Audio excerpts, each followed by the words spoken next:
Hello students, welcome to education insights. आज से अपना क्रैश कोर्स स्टार्ट करने वाले हैं। क्रैश कोर्स हम स्टार्ट करेंगे पार्टनरशिप अकाउंटिंग से। सबसे पहला lecture basic concept of partnership. Overall इस क्रैश कोर्स में 9 लेक्चर्स रहने वाले हैं, 4 रिलेटेड विद दी पार्टनरशिप और 5 जो कंपनी अकाउंट से रिलेटेड रहेंगे।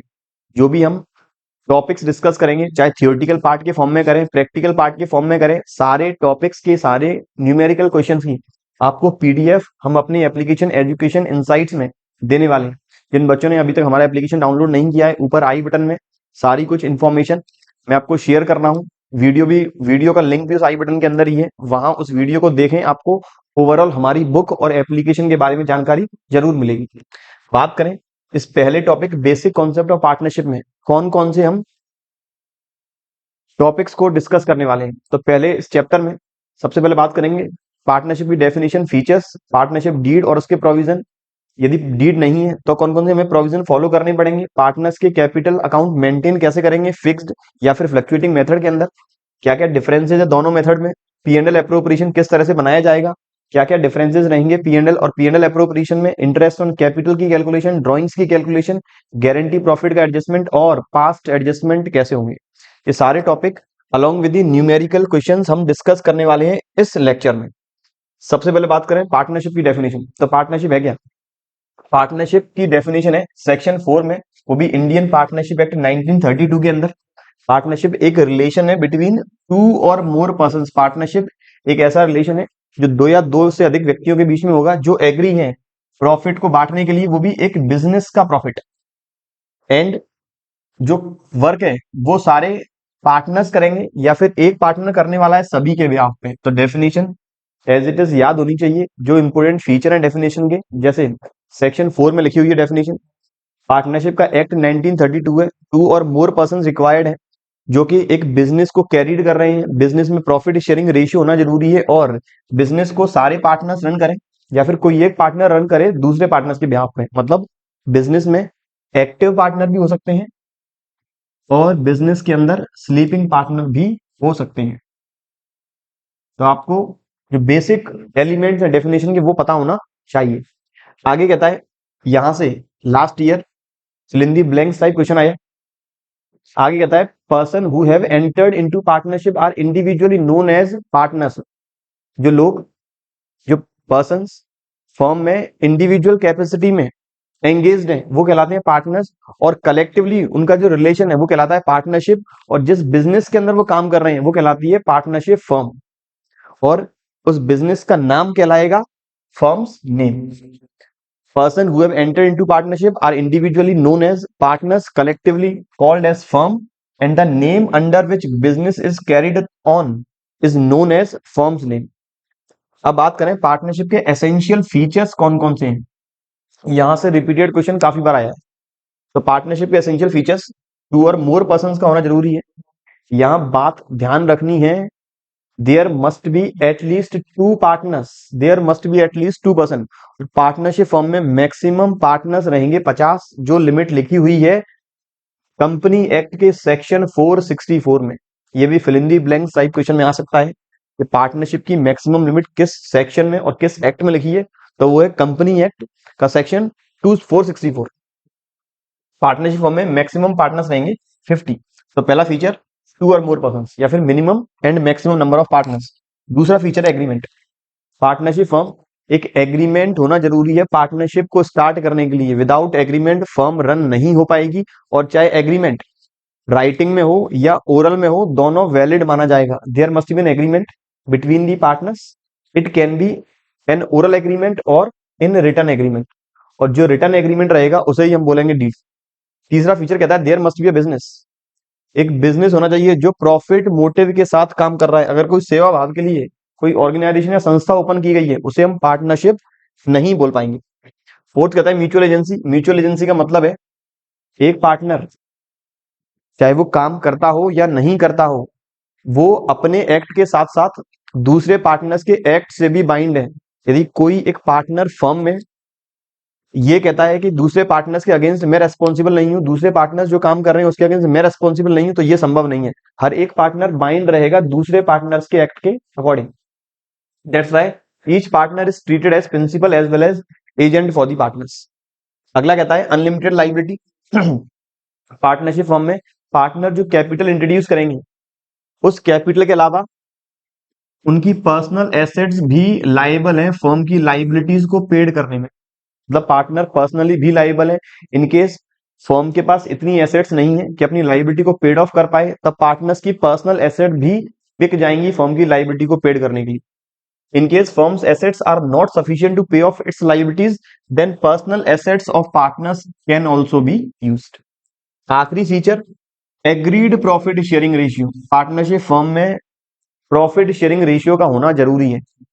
There must be an agreement to share profits of the business. In case agreement नहीं है तब माना जाएगा equal ratio. If person come together for social cause then it can not be constitute as partnership. Agreed ratio का होना जरूरी है, profit sharing ratio का होना जरूरी है। ये कुछ फीचर्स थे पार्टनरशिप फर्म के। Two or more persons, agreement, business, mutual agency, unlimited liability and agreed profit sharing ratio. अगली बात करें पार्टनरशिप डीड के बारे में, तो पार्टनरशिप डीड क्या है? पार्टनरशिप डीड एक रिटर्न एग्रीमेंट है या फिर एक ऐसा डॉक्यूमेंट है जो राइटिंग में होगा और जिसके अंदर पार्टनरशिप फर्म में पार्टनर्स के बीच में जो भी टर्म्स एंड कंडीशंस होंगी वो सारी इस एग्रीमेंट के अंदर मेंशन रहने वाली हैं। तो return agreement between the partners that contain all the aspects. कौन कौन से एस्पेक्ट, कौन कौन से प्रोविजन? तो प्रोविजन रहेगा फर्म का नेम, फर्म का एड्रेस, पार्टनर्स का नेम, पार्टनर्स का एड्रेस, फर्म का nature of the business, firm किस प्रोडक्ट, किस गुड और सर्विस में एंगेज्ड है, इसके अलावा कितना कितना पार्टनर ने पैसा लगाया, amount of capital contributed by each partner, profit sharing ratio, किस रेशियो में प्रॉफिट बांटेंगे, अकाउंटिंग पीरियड फर्म क्या फॉलो करने वाली है, accounting period calendar year follow करेंगे या फिर अकाउंटिंग ईयर फॉलो करेंगे, rate of interest on capital firm कितना अलाउ करेगी, पार्टनर ने जो फर्म में पैसा लगाया या फिर पार्टनर ने जो फर्म से पैसा निकाला, फर्म ने जो पार्टनर से लोन लिया, इन सभी पर क्या रेट ऑफ इंटरेस्ट रहने वाली है वो भी मेंशन रहेगा पार्टनरशिप डीड में, और क्या रेम्यूनरेशन रहेगा पार्टनर्स का। ये मैंने कुछ 7 प्रोविजन कवर किए हैं। इसके अलावा और भी प्रोविजन हो सकते हैं, जैसे कब कब पार्टनर एडमिट हो सकता है, एडमिशन के दौरान, रिटायरमेंट के दौरान गुडविल कैसे निकाली जाएगी, तो कुछ और फीचर भी एड ऑन कर सकते हैं। मैंने कुछ यहाँ पर केवल 7 फीचर ही मेंशन किए। तो ये बात थी पार्टनरशिप डीड और पार्टनरशिप डीड के प्रोविजन। अगला अगेन एक और इंपॉर्टेंट क्वेश्चन, वापस एक और important question, in case partnership deed is silent then what are the provisions applicable in the partnership firm. Partnership deed silent है, कौन कौन से प्रोविजन एप्लीकेबल रहेंगे? तो उस केस में सबसे पहला, यदि प्रॉफिट शेयरिंग रेशियो के कंटेक्स्ट में डीड साइलेंट है या फिर मेंशन नहीं है डीड के अंदर, तो माना जाएगा इक्वल। कोई भी इंटरेस्ट ऑन कैपिटल पार्टनर्स को अलाउ नहीं होगी, कोई भी रेम्यूनरेशन, सैलरी वगैरह अलाउ नहीं करेंगे, बोनस अलाउ नहीं होगा, कोई भी इंटरेस्ट ऑन ड्रॉइंग पार्टनर से फर्म चार्ज नहीं करेगी। इसके अलावा यदि फर्म ने पार्टनर से कोई लोन लिया है तो उस लोन पर इंटरेस्ट फर्म अलाउ करेगी 6% पर एनम। क्वेश्चन यदि साइलेंट है, डीड साइलेंट है कि फर्म ने लोन लिया पार्टनर से, कितना rate of interest firm allow करेगी, उस केस में 6% per annum rate of interest रहने वाली है। ये आ सकता है fill in the blanks type में, fill in the blanks type question. एक बात और, जैसे हम क्रैश कोर्स खत्म करेंगे या फिर हो सकता है बीच बीच में ही हम क्रैश कोर्स के सारे टॉपिक वाइज जो हम डिस्कस कर चुके होंगे, टॉपिक वाइज हम question series MCQ type, fill in the blanks, very short, short, long, very long, इस टाइप के क्वेश्चन सीरीज बार बार लाते रहेंगे ताकि आप लोगों की प्रैक्टिस और अच्छी हो सके। तो कुछ इंपॉर्टेंट बात, इन केस यदि पार्टनर फर्म की प्रॉपर्टी यूज कर रहा है या फिर फर्म का नेम यूज कर रहा है, तो उस केस में फर्म को, पार्टनर को प्रॉफिट जनरेट होता है तो पार्टनर को वो प्रॉफिट फर्म को देना होगा। दूसरा कहता है इन केस यदि पार्टनर फर्म जैसा ही बिजनेस रन करता है और फर्म को कॉम्पीट करता है, तो उस केस में उस बिजनेस से जो भी प्रॉफिट जनरेट होगा वो फर्म को पेड ऑफ करना पड़ेगा। ये बात थी कुछ इंपोर्टेंट नोट्स की। अब बात करें क्वेश्चन की, जो अभी तक मैंने बात की, पार्टनरशिप की डेफिनेशन, फीचर्स, डीड क्या है, साइलेंट है तब कौन कौन से हमें बातें फॉलो करनी पड़ेंगी, तो इन सभी के बेसिस पर कुछ 2 क्वेश्चंस जो हम अब डिस्कस करने वाले हैं। तो पहला क्वेश्चन कहता है मोहन और श्याम 2 पार्टनर है, state whether the claim is valid if the partnership agreement is silent in the following matters. Partnership agreement silent है कुछ 4 केसेस में, तो पूछ रहा है क्या पार्टनर्स के जो क्लेम है, डिमांड है, वो वैलिड है या नहीं। पहला कहता है मोहन एक एक्टिव पार्टनर है, जो फर्म में काम कर रहा है डेली बेसिस पर, जितने भी क्लाइंट्स डीलिंग है सब मोहन करता है। उसने डिमांड की है कि मुझे चाहिए सैलरी 10,000 पर ईयर। तो as per the partnership act 1932, if there is no agreement between the partners or if partnership agreement is silent, then no remuneration will be allowed to the partners in the given case. Claim of Mohan is not valid. तो यहाँ पर मोहन जी का claim valid नहीं है। दूसरे में कहता है Shyam had advanced a loan of to the firm, Shyam ने एडवांस एक लोन दिया है फर्म को। He claim interest at the rate of 10% per annum, claim कर रहा है मुझे चाहिए 10% ब्याज। तो in case if partnership agreement or partnership deed is silent, then rate of interest on loan will be allowed up to maximum 6% per annum. Here, Shyam's claim is also invalid because in the given case he demands 10%, but firm can allow only up to 6% per annum. तीसरा कहता है Mohan has contributed ₹20,000, Mohan ने 20,000 रुपए लगाए हैं, श्याम ने 50,000 रुपए लगाए हैं एज कैपिटल, कैपिटल के फॉर्म में। Mohan wants equal share in profit. अब बिल्कुल सही बात है, प्रॉफिट शेयरिंग रेशियो के कंटेक्स्ट में डीड या फिर एग्रीमेंट साइलेंट है तो उस केस में प्रॉफिट बटेगा इक्वल 1:1। तो यहां पर मोहन का जो कंटेंशन है, मोहन का क्लेम बिल्कुल वैलिड है। अगले केस में Shyam wants interest on capital to be credited at the rate of 6% per annum, तो बिल्कुल गलत। यदि डीड साइलेंट है, एग्रीमेंट साइलेंट है, तो कोई भी इंटरेस्ट ऑन कैपिटल हम अलाउ नहीं करेंगे। तो इन तीनों पहले, दूसरे और चौथे में, फर्स्ट, सेकंड और फोर्थ में क्लेम इनवैलिड है, जबकि थर्ड वाले में क्लेम वैलिड है। सर यहाँ पे क्वेश्चन प्रेजेंट कैसे करेंगे? तो जब क्वेश्चन प्रेजेंट करने का तरीका, पहला तरीका है आप कुछ प्रोविजन लिख लें। जैसे मुझे यहाँ प्रोविजन एक तो क्लेम वाला है, दूसरा इंटरेस्ट ऑन लोन वाला है और तीसरा रेशियो वाला है। पहले तो आप 2-3 प्रोविजन लिख दें कि जब ये डीड साइलेंट है, एग्रीमेंट साइलेंट है, तो ये बातें फॉलो करनी होंगी। उसके बाद हर एक केस के साथ डील करते चलें, पहला तरीका। दूसरा तरीका, हर एक केस के साथ इंडिविजुअल डील करें और उसमें उस प्रोविजन को मेंशन कर दें। दूसरा question, state whether the following statement are true और फॉल्स, बताना है सही है या गलत। पहला कहता है valid partnership can be formulated even without a written agreement between the partner, बिल्कुल सही बात है। पार्टनरशिप में एग्रीमेंट चाहे ओरल फॉर्म में हो या रिटन फॉर्म में हो, दोनों ही एग्रीमेंट वैलिड है, बस एग्रीमेंट का होना जरूरी है। तो ये बिल्कुल ट्रू है, partnership must be valid even if there is no written agreement between the partners. दूसरा कहता है each partner carrying on the business is the principal as well as agent for all other partners, बिल्कुल सही। ये कहलाता है mutual agency. तो एक पार्टनर जो भी एक्ट में एंगेज होता है उससे बाकी सारे पार्टनर्स भी बाइंड है, it is treated as, it is known as mutual agency. Number third कहता है maximum number of partners can be 50, बिल्कुल सही बात है। Maximum number of partners firm में रहेंगे 50, जो मेंशन है कंपनी एक्ट के सेक्शन 464 में, 464 ऑफ कंपनीज एक्ट 2013। अगला कहता है methods of settlement of dispute among the partners can't be a part of partnership deed. Dispute कैसे रिजॉल्व होंगे, पार्टनर्स के बीच में लड़ाइयां हो रही हैं, उस लड़ाइयों को सॉल्व कैसे करेंगे, ये पार्टनरशिप डीड का पार्ट नहीं माना जा सकता, तो ये रॉन्ग है। डिस्प्यूट कैसे रिजॉल्व होंगे ये भी पार्टनरशिप डीड में मेंशन हो सकता है, फॉल्स स्टेटमेंट। फिफ्थ कहता है if the deed is silent, यदि डीड साइलेंट है, interest at the rate of 6% per annum would be charged on the drawings made by the partner, false. यदि deed silent है, partner ने firm में से पैसा निकाला, तो उस केस में फर्म कोई भी इंटरेस्ट चार्ज नहीं करेगी। ये 6% वाली इंटरेस्ट थी, सॉरी 6% वाली रेट थी लोन वाली, इंटरेस्ट ऑन लोन, तो ये स्टेटमेंट है फॉल्स। आखिरी कहता है interest on partners loan is to be given at the rate of 12% per annum, ये भी गलत है। यदि डीड साइलेंट है तो इंटरेस्ट कितनी रहेगी, 6% पर एनम। और यदि डीड में मेंशन है, एग्रीमेंट में मेंशन है, तब वहां पर जितनी रेट रहेगी उसी के अकॉर्डिंग फर्म इंटरेस्ट अलाउ करेगी। ये बात थी बच्चों क्वेश्चन नंबर 2 की। ये बात थी अब तक मेरी पार्टनरशिप डीड को लेकर। अब चलें अगले टॉपिक पे। इसी में अगला कहता है maintenance of capital account of partners, partners के जो कैपिटल अकाउंट है वो किस तरह से मेंटेन होंगे। पार्टनर्स के कैपिटल अकाउंट को मेंटेन करने के 2 मेथड है, बहुत इंपॉर्टेंट क्वेश्चन अगेन। पहला मेथड है फिक्स्ड कैपिटल मेथड, दूसरा है फ्लक्चुएटिंग। फिक्स्ड कैपिटल में आपको 2 अकाउंट बनाने होंगे, पार्टनर्स करेंट और पार्टनर्स कैपिटल। 2 अकाउंट बनेंगे, पार्टनर्स करेंट और पार्टनर्स कैपिटल। जबकि फ्लक्चुएटिंग में केवल एक ही अकाउंट बनेगा, जो रहेगा पार्टनर्स कैपिटल अकाउंट का। तो बात करें दोनों के फॉर्मेट को लेकर कि पार्टनर्स करंट का क्या फॉर्मेट रहेगा, पार्टनर्स कैपिटल का क्या फॉर्मेट रहेगा। तो पार्टनर के करंट अकाउंट में सबसे पहले जो ओपनिंग बैलेंस है, यदि ओपनिंग बैलेंस क्रेडिट है, क्रेडिट साइड में आएगा। यदि ओपनिंग बैलेंस डेबिट है, तब वो आएगा मेरा डेबिट साइड में। पार्टनर्स करंट अकाउंट के याद रखें, डेबिट या फिर क्रेडिट बैलेंस भी हो सकते हैं। कब डेबिट बैलेंस होगा?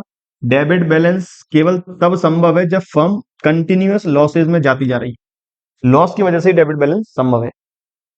तो मेरा डेबिट बैलेंस है to balance BD, credit balance है by balance BD. Firm partner को इंटरेस्ट अलाउ करती है, तो इंटरेस्ट अलाउ करने की एंट्री होगी interest on capital account debit to partners current, तो by interest on capital. Salary allow करती है तो salary account debit to partners current by salary. इसके अलावा बोनस, कमीशन, रेमुनरेशन जो भी कुछ अलाउ करेगी वो सारा आएगा क्रेडिट साइड में। रटने वाले स्टूडेंट मेरे साथ ध्यान दें, अगर पार्टनर को कुछ मिलता है फर्म से, सारा लिख दें क्रेडिट साइड में। Interest on capital, salary, bonus, commission, profit में से पार्ट।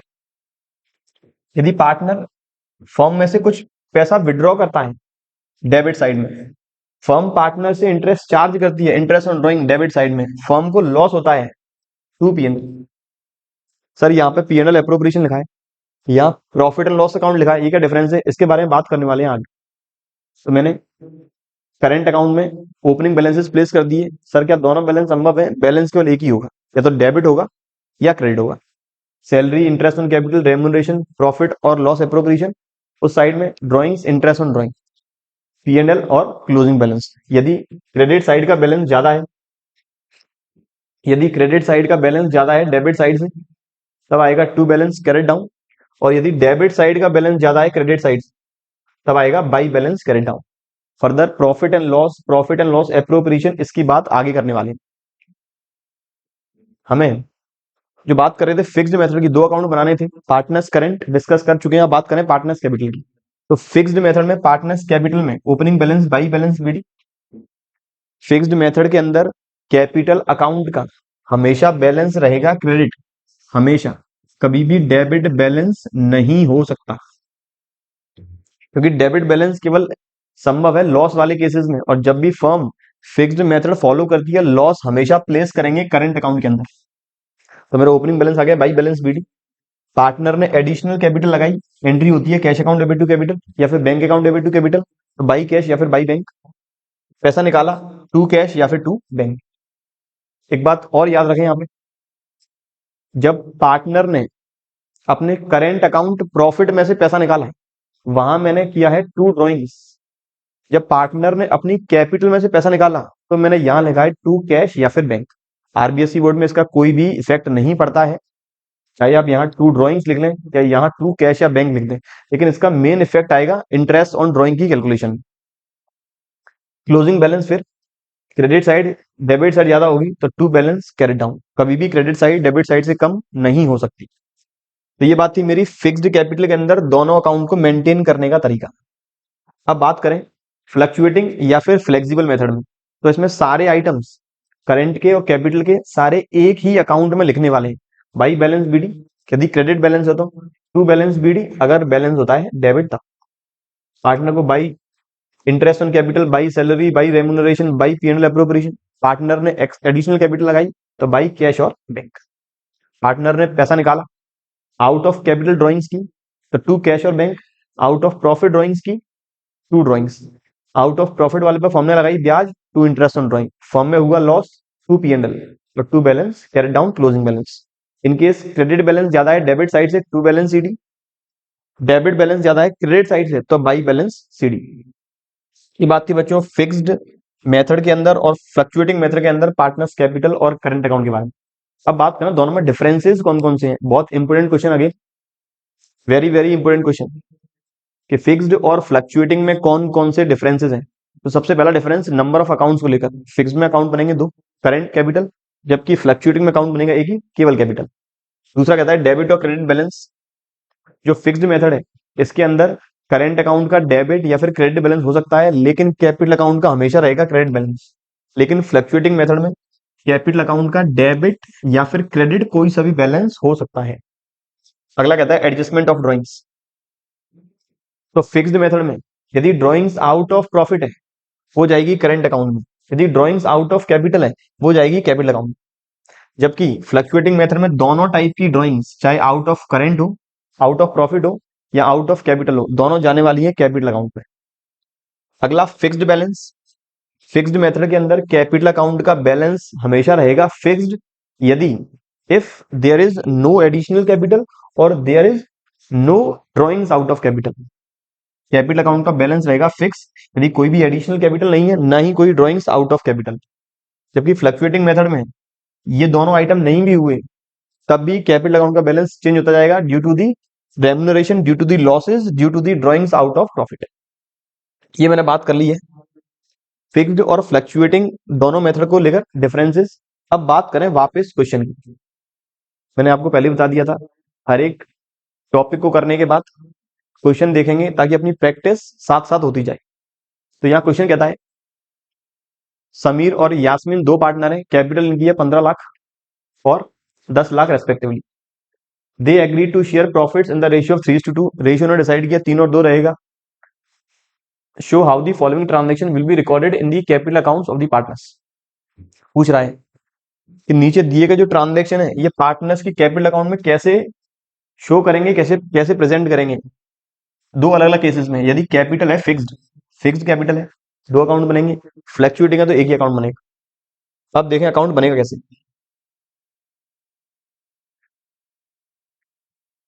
मुझे बनाने हैं दो अकाउंट। सबसे पहले मैं फिक्स्ड मेथड के अंदर दोनों अकाउंट बना देता हूं, पार्टनर्स यास्मीन और समीर।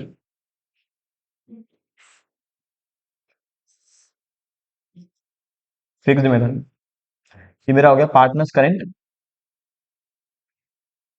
पार्टनर्स का करेंट अकाउंट। और ये आ गया मेरा पार्टनर का कैपिटल अकाउंट, पार्टनर यास्मीन और समीर।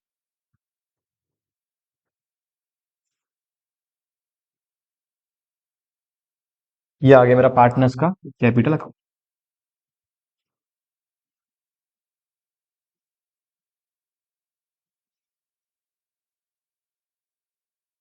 दोनों पार्टनर समीर और यास्मीन। ये आ गए समीर और यास्मीन, समीर यास्मीन। ठीक है, पहले मैं कर रहा हूं फिक्स्ड मेथड। सबसे पहले मुझे इंफॉर्मेशन स्टार्टिंग में गिवन थी, दोनों के कैपिटल अकाउंट के बैलेंसेस थे 15 लाख और 10 लाख। तो कैपिटल अकाउंट के बैलेंसेस जाएंगे कैपिटल अकाउंट में। हमेशा रहता है कैपिटल अकाउंट का क्रेडिट बैलेंस फिक्स्ड मेथड के अंदर। तो यहाँ आएगा बाई बैलेंस ब्रॉट डाउन, यहाँ आएगा बाई बैलेंस ब्रॉट डाउन। एक बात और याद रखनी है, इनके सर मेरी एग्जामिनेशन कॉपी में स्पेस ही नहीं है इतना। तीन पार्टनर का केस आ गया, तीन पार्टनर का क्वेश्चन आ गया, तीन मुझे डेबिट में लिखने हैं, तीन क्रेडिट में लिखने हैं।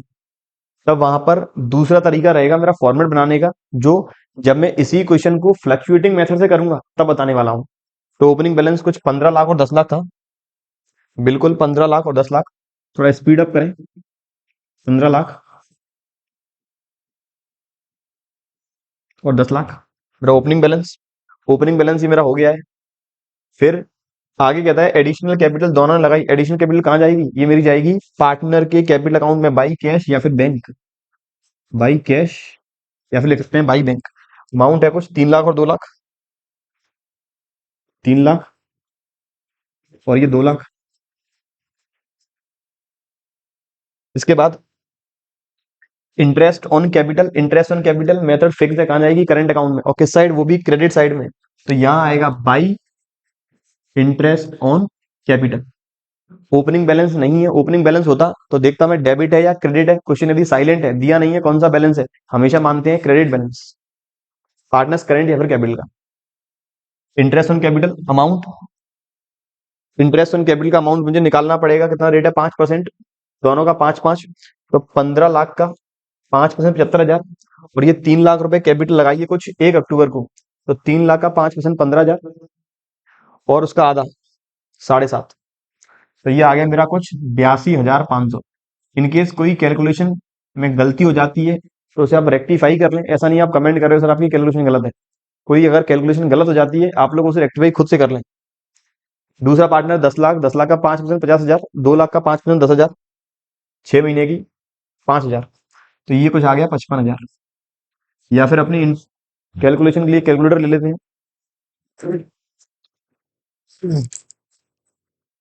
तो मेरा 15,75,000, 3 लाख का 5%, बिल्कुल सही है 75, 82,500। फिर 2 लाख का 10, 5 में 10,000, 5,000, बिल्कुल सही है 55,000। 10 लाख का 5%, 50, 2 लाख, 5%, बिल्कुल सही है 55। फिर है ड्रॉइंग्स। अब ड्रॉइंग्स, क्वेश्चन साइलेंट है तो ड्रॉइंग्स हमेशा मानी जाएगी आउट ऑफ प्रॉफिट। जब भी क्वेश्चन रहेगा साइलेंट, आउट ऑफ प्रॉफिट का मतलब जो प्रॉफिट हुआ है current year as well as last year तक का, वहां से पैसा विड्रॉ किया गया है, तो आउट ऑफ प्रॉफिट ड्रॉइंग जाती है हमेशा current account to drawings. Amount है कुछ 30 और 20, बिल्कुल सही। फिर इंटरेस्ट ऑन ड्रॉइंग 30,000 और 20,000। इंटरेस्ट ऑन ड्रॉइंग यहीं पे आएगा, टू इंटरेस्ट ऑन ड्रॉइंग्स कुछ 1,800 और 1,200। इंटरेस्ट ऑन ड्रॉइंग के बाद मेरा interest on drawings, drawing salary, तो बाई सैलरी बाई कमीशन 20, 10 साल, बाई सैलरी बाई कमीशन 20,000, 10,000 और 7,000। सैलरी कमीशन मेरे हो गए। शेयर प्रॉफिट, प्रॉफिट के बारे में आगे और चर्चा करेंगे। यहां पर प्रॉफिट बांट रहे हैं पीएनएल एप्रोप्रिएशन से, तो बाई पीएनएल एप्रोप्रिएशन 60,000 और 40,000। ये मेरा क्वेश्चन हो चुका है कंप्लीट फिक्स्ड मेथड के अकॉर्डिंग। अब तो केवल बैलेंस निकालनी है, क्लोजिंग, क्लोजिंग बैलेंस। तो यहां तो आ जाएगा कुछ 18 lakh, to balance carried down, और ये आ जाएगा 12 lakh, to balance carried down, दोनों इस side, to balance carried down कुछ 18, और ये आ गया 12 लाख। ऐसे ही यहाँ पे आ जाएगा टू बैलेंस कैरेट डाउन, जो भी रिमेनिंग बैलेंस आए वो आप लोग कंसीडर कर लें। अब मैं बात कर रहा हूँ फ्लक्चुएटिंग मेथड में कि सर मेरी कॉपी छोटी है, उस केस में मैं कैसे अकाउंट एडजस्ट करूं। तो मैं एक साइड बनाता हूं ऊपर और एक साइड बनाऊंगा नीचे। बस इसमें खास बात ध्यान रखनी है, आपको मार्जिन के बारे में पता होना जरूरी है कि कितना मार्जिन लेना है।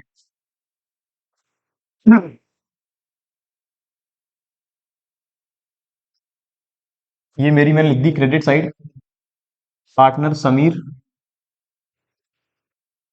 पार्टनर यास्मिन, वापस समीर और यास्मिन। ये मेरी आ गई डेबिट साइड, और ये मेरा आ गया पर्टिकुलर, और वापस ये मेरा आ गया पर्टिकुलर। मेथड है फ्लक्चुएटिंग, अकाउंट है पार्टनर्स कैपिटल अकाउंट। अब स्टार्ट करना पड़ेगा। अब यहाँ पे याद रखना है, मैंने करंट अकाउंट, मैंने क्रेडिट साइड कौन सी लिखी है, क्रेडिट साइड मेरी ऊपर है, डेबिट साइड नीचे है। तो क्रेडिट साइड से स्टार्ट करेंगे, by balance brought down, by balance brought down. कुछ ओपनिंग बैलेंस था 15 लाख, कुछ नाम में अगर मिस्टेक हो जाए तो वो कंसीडर कर लेना, यहाँ तक मिस्टेक मैं नहीं करने वाला। समीर यास्मीन बिल्कुल सही है, 15 लाख 10 लाख। ओपनिंग कैपिटल के बाद पार्टनर ने एडिशनल कैपिटल लगाई थी, तो बाई कैश ये कैपिटल लगाई गई एडिशनल 3 और 2, 3 लाख और 2 लाख। पार्टनर को सैलरी कमीशन बोनस जो भी कुछ सारा वो मिला by salary, by interest on capital, by commission, commission तो नहीं है शायद इस केस में, है PNL appropriation, by PNL appropriation. तो आप इस तरह से भी बस स्पेस का याद रखना है, बाई पीएनएल अप्रोप्रिएशन, स्पेस का ध्यान रखते हुए अकाउंट बनाना पड़ेगा। तो अमाउंट मेरा फिर यहां आ जाएगा to drawings, to interest on drawings,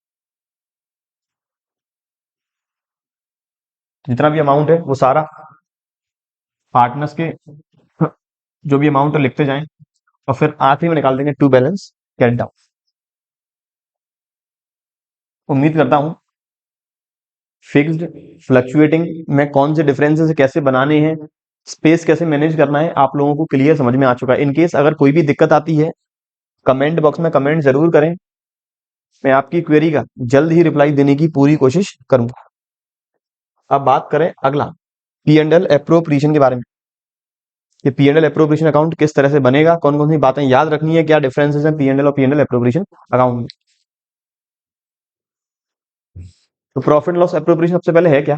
profit and loss appropriation एक ऐसा अकाउंट है जिसके थ्रू फर्म अपने प्रॉफिट को पार्टनर्स के बीच में डिवाइड करती है और फर्म पार्टनर्स को जो भी रेमुनरेशन प्रोवाइड करना चाहती है वो भी profit and loss appropriation account के अंदर ही रिकॉर्ड करेंगे। तो P and L appropriation account is prepared only when firm has profit. याद रखना है ये अकाउंट केवल तब बनेगा जब फर्म के पास प्रॉफिट है, लेकिन एक एक्सेप्शनल केस जब फर्म के पास प्रॉफिट नहीं है तब ये बनाना पड़ेगा।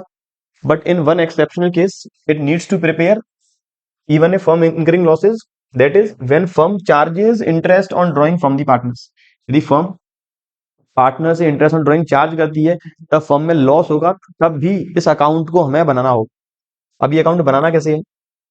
तो सबसे पहले ये अकाउंट स्टार्ट होगा नेट प्रॉफिट के साथ और ये नेट प्रॉफिट हम लेकर आए हैं प्रॉफिट एंड लॉस अकाउंट में से। तो ये आया है transferred from profit and loss account. तो प्रॉफिट एंड लॉस अकाउंट से हम निकालते हैं नेट प्रॉफिट, वहीं से ये प्रॉफिट निकल के आया है।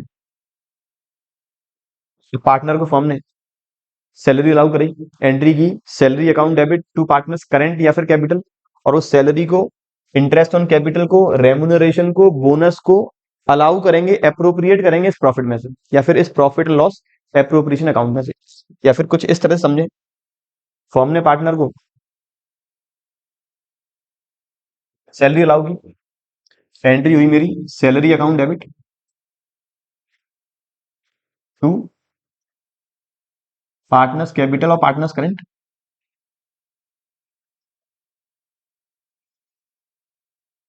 तो ये सैलरी नॉमिनल नेचर है, ये अकाउंट बंद करना पड़ेगा। ये अकाउंट बंद होगा प्रॉफिट एंड लॉस एप्रोप्रिएशन के थ्रू। तो एंट्री होगी profit and loss appropriation account debit to salary.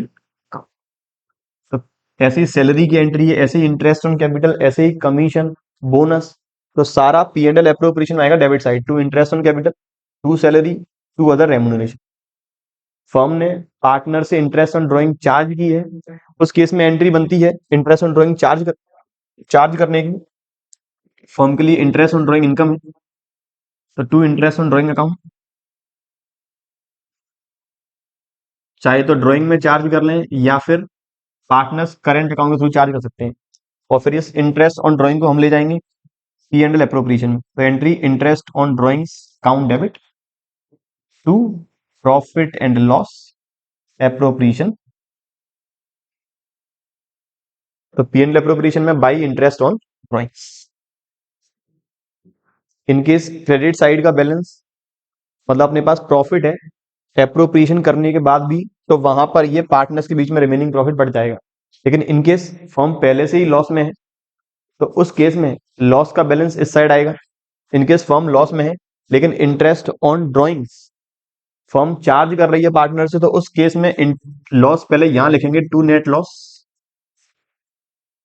कोई भी एप्रोप्रिएशन अलाउ नहीं करेंगे, पार्टनर से इंटरेस्ट ऑन ड्राइंग चार्ज करेंगे, फिर रिमेनिंग अमाउंट का जो लॉस है वो पार्टनर्स के बीच में उनके प्रॉफिट शेयरिंग रेशियो में डिवाइड कर देंगे।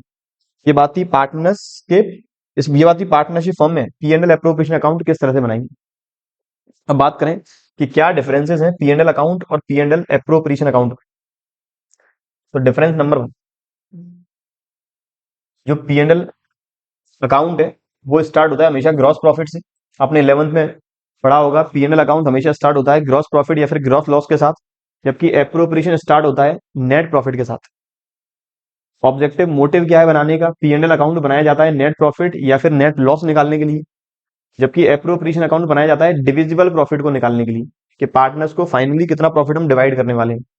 डेबिट साइड में पी एंड एल अकाउंट के इनडायरेक्ट एक्सपेंसेस आएंगे, जितने भी अदर नॉन ऑपरेटिंग और ऑपरेटिंग आइटम्स आएंगे सारी, इंक्लूडिंग लॉसेज, जबकि यहाँ पर डेबिट साइड में आएगा सैलरी, कमीशंस, जो भी एप्रोप्रिएशन रेम्यूनरेशन के फॉर्म में डिवाइड करना है पार्टनर्स के बीच में। क्रेडिट साइड में P&L अकाउंट में ग्रॉस प्रॉफिट आने वाला है, इनडायरेक्ट इनकम आने वाली है, gain on sale of fixed asset वो आने वाला है, जबकि P&L एप्रोप्रिएशन में क्रेडिट में आएगा net profit, interest on drawings etcetera. Prepared by the P&L account सारे बिजनेस ऑर्गेनाइजेशन बनाएंगे, चाहे वो सोल प्रोप्राइटरशिप हो, पार्टनरशिप हो या फिर वो हो कंपनी। बस कंपनी P&L अकाउंट की जगह statement of profit and loss बनाती है, जबकि एप्रोप्रिएशन ये केवल बनाती है partnership firm. Company profit and loss appropriation account कोई भी सेपरेट फॉर्म में नहीं बनाती है, स्टेटमेंट ऑफ P&L का ही पार्ट माना जाता है। ये बात थी कुछ डिफरेंसेस P&L और P&L एप्रोप्रिएशन अकाउंट के बीच में। वापस एक और इंपोर्टेंट क्वेश्चन देखें, अब कुछ ज्ञान की बातें। पहला कहता है in case if adequate profits, in case of इनएडिक्वेट profit, यदि फर्म के पास इनएडिक्वेट प्रॉफिट है। इनएडिक्वेट प्रॉफिट का मतलब होता है फर्म जितना प्रॉफिट बांटना चाहती है, फर्म के पास उतना प्रॉफिट नहीं, उस केस में available profit will be divided in the ratio of appropriation. तो जो भी अवेलेबल प्रॉफिट रहेगा वो हम एप्रोप्रिएशन के रेशियो में डिवाइड कर देंगे। एप्रोप्रिएशन का मतलब सबसे पहले मुझे एक रेशियो बनाना हो कि डीड के अकॉर्डिंग पार्टनर्स को कितनी सैलरी, कितना बोनस, कितना कमीशन, कितना इंटरेस्ट ऑन कैपिटल मिलना चाहिए था। डीड के अकॉर्डिंग पार्टनर्स को कौन कौन सा रेम्यूनरेशन मिलना चाहिए था। सभी पार्टनर्स का, दो पार्टनर है तो दो के बीच में, तीन पार्टनर तीन के बीच में, उनका इंडिविजुअली अमाउंट कैलकुलेट कर लेंगे, फिर उस अमाउंट का हम बनाएंगे रेशियो, फिर उस अवेलेबल अमाउंट ऑफ प्रॉफिट को इस रेशियो में हम कर देंगे डिवाइड। इस पीडीएफ में हम ये क्वेश्चन कंसीडर नहीं कर सके, ये हम आगे जब डिस्कस करेंगे, जो आपको क्वेश्चंस करने के लिए देंगे अपनी एप्लीकेशन में जो अपलोड करेंगे, वहां इस तरह के 2 या 3 क्वेश्चन ऐड ऑन जरूर करेंगे। अगला नोट कहता है इन केस ऑफ लॉस, यदि लॉस है उस केस में P&L एप्रोप्रिएशन अकाउंट नहीं बनेगा, ये आपको मैंने पहले बता दिया है। In case of loss P&L appropriation account will not be prepared except, केवल एक ही कंडीशन को छोड़कर, जब interest on drawing firm charge कर रही है पार्टनर से, because remuneration to partners is treated as appropriation against appropriation of profit. क्यों नहीं बनाते? क्योंकि जो रेम्यूनरेशन पार्टनर्स का है वो एप्रोप्रिएशन ऑफ प्रॉफिट है। अगला केस कहता है if deed clearly stated that, deed ने क्लियरली स्टेट कर दिया है कि पार्टनर को जो भी रेम्यूनरेशन मिलने वाला है वो चार्ज अगेंस्ट प्रॉफिट है, चार्ज अगेंस्ट प्रॉफिट, या फिर वो हर हालात में दिया जाएगा, चाहे फर्म प्रॉफिट में हो या लॉस में। उस केस में जो रेम्यूनरेशन है वो हम लेके जाने वाले हैं प्रॉफिट एंड लॉस अकाउंट के अंदर। if deed clearly stated that remuneration to partners is charged against profit or will be provided even if firm incurring losses, in that case all the items related to the remuneration need to be recorded in the profit and loss account। अगला कहता है interest on loan, firm ने जो partner से loan ले रखा है उसकी जो इंटरेस्ट है ये चार्ज अगेंस्ट प्रॉफिट है, तो ये मेरी जाने वाली है प्रॉफिट एंड लॉस अकाउंट में। सर एंट्री क्या होगी? एंट्री होगी इंटरेस्ट ऑन लोन की, interest on loan account debit,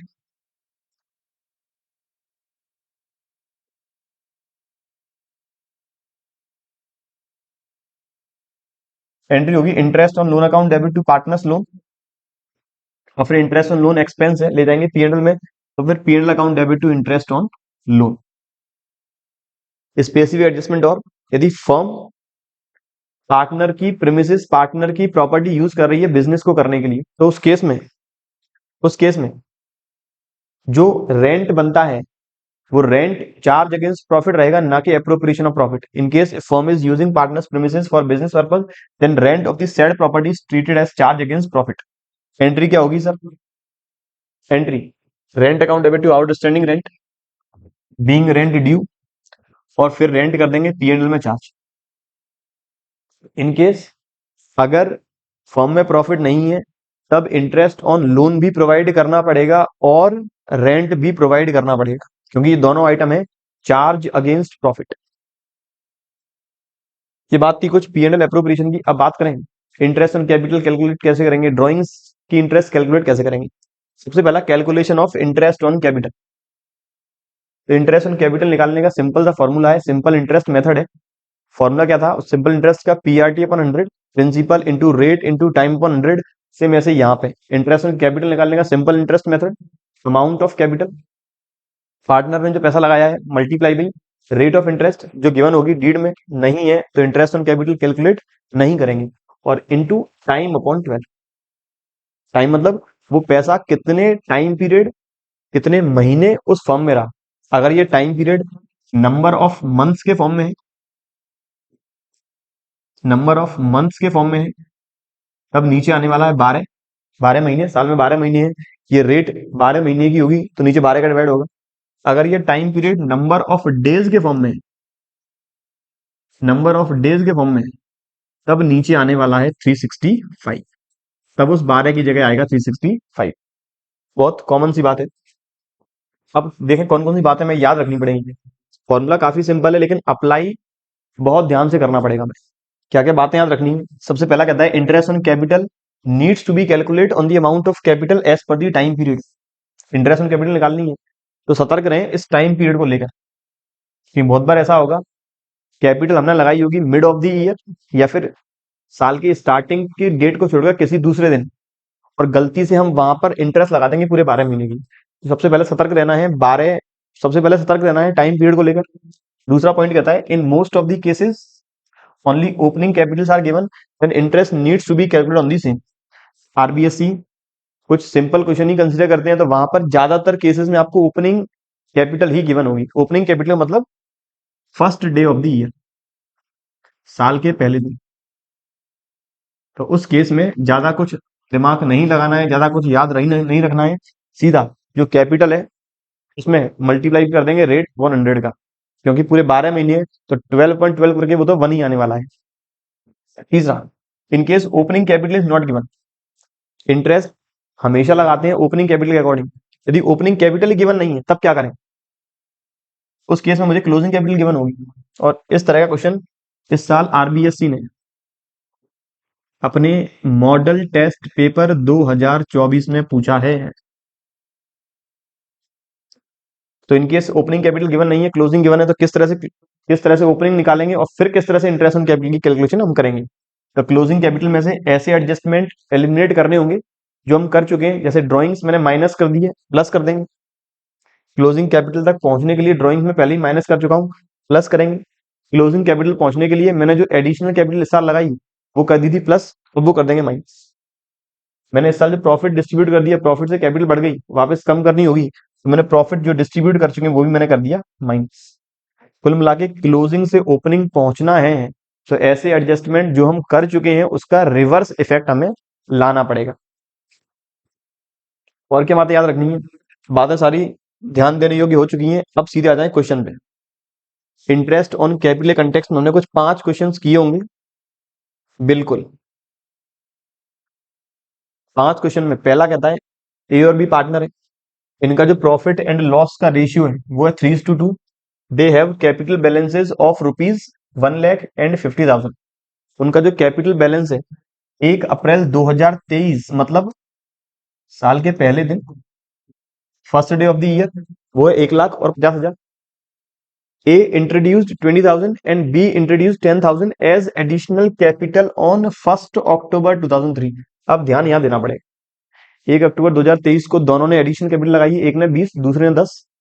if interest on capital allowed to partners is 10% per annum, यदि इंटरेस्ट की रेट 10% पर एनम है, then you have to calculate interest on capital assuming that financial year closes on 31 March every year. ये मानते हुए कि साल बंद होता है 31 मार्च हर साल। मुझे निकालनी है इंटरेस्ट ऑन कैपिटल। सबसे पहला पार्टनर ए, पार्टनर ए, फिर पार्टनर बी। पार्टनर ए के स्टार्टिंग में थे 1,00,000 फिर 50,000, तो पार्टनर ए का स्टार्टिंग में 1,00,000, बी का स्टार्टिंग में 50,000। रेट ऑफ इंटरेस्ट कुछ है 10%, और ये अमाउंट रहा है पूरे 12 महीने। इंटरेस्ट ऑन कैपिटल निकालने के भी 2 तरीके हैं, मैं आपको पहले फर्स्ट तरीका बताऊंगा, फिर हम सेकंड ऑल्टरनेटिव पे जाएंगे। 50,000 ये भी लगा कुछ 10 महीने के लिए, सॉरी 10% के हिसाब से पूरा 12 महीने के लिए। अब दोनों ने एडिशनल कैपिटल लगाई लगाई है पार्टनर ने 1 अक्टूबर को, दोनों ने अक्टूबर, नवंबर, दिसंबर, जनवरी, फरवरी, मार्च, मतलब एडिशनल कैपिटल इस साल केवल 6 महीने ही रही फॉर्म में, तो दोनों पे 20,000 और 10,000, 20,000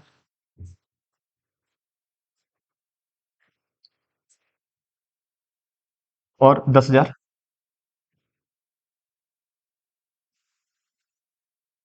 और ये रहा है कुछ 6 मंथ्स। तो यहां से इंटरेस्ट ये आ गया मेरा 10,000, और मेरा ये आ गया कुछ 1,000। तो मेरी इंटरेस्ट आ गई पार्टनर ए के केस में 11,000, बी वाले केस में ये आ गया 5,000, और वो आ गया मेरा 500। तो मेरी इंटरेस्ट आ गई ये 5,000।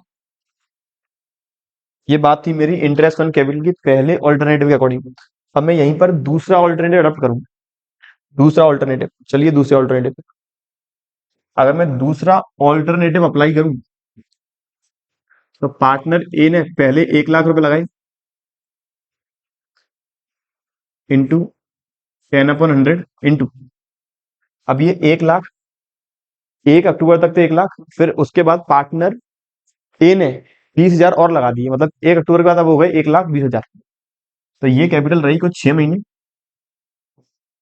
प्लस अब इसकी कैपिटल हो गई 1,20,000, 10%, और वो भी अगले 6 महीने के लिए। तो यहां से 1,00,000 का 10%, 10,000, 6 महीने का 5,000, प्लस 1,20,000 का 10%, 12,000, 6 महीने का 11,000, तो 5 और 6 वापस आ गया ये 11। सर कौन सा ऑल्टरनेटिव सही रहेगा? तो बच्चों यही ऑल्टरनेटिव जो पहला वाला है यही लगाना है आप लोगों को। दूसरे वाले का आप खुद करके देखेंगे। अब चलें आगे। ये मेरा पहला क्वेश्चन। दूसरे में कहता है एक्स और वाई पार्टनर है फॉर्म में, कैपिटल दोनों की 1 जनवरी 2023 वापस ओपनिंग गिवन है 2,00,000 और 1,00,000। प्रॉफिट शेयरिंग रेशियो इक्वल है 1 जुलाई 2023 को। They decided that their capital should be 1,50,000 each. उन्होंने डिसाइड किया 1 जुलाई 2023 को दोनों की कैपिटल 1.5 लाख रुपए रहेगी। इसका मतलब पार्टनर जो एक्स है उसकी कैपिटल 2,00,000 में से 50,000 निकालेंगे तब रह जाएगी 1.5 लाख। जो पार्टनर वाई है ये 50,000 रुपए और लेकर आएगा। पार्टनर अपनी कैपिटल से ही कुछ पैसा निकाल रहे हैं और कुछ लेके जा रहे हैं। पार्टनर एक्स की ये ड्रॉइंग्स है आउट ऑफ कैपिटल, इसे बोलते हैं आउट ऑफ कैपिटल। जब भी कैपिटल में से पैसा निकाला जाता है वो कहलाती है आउट ऑफ कैपिटल ड्रॉइंग्स।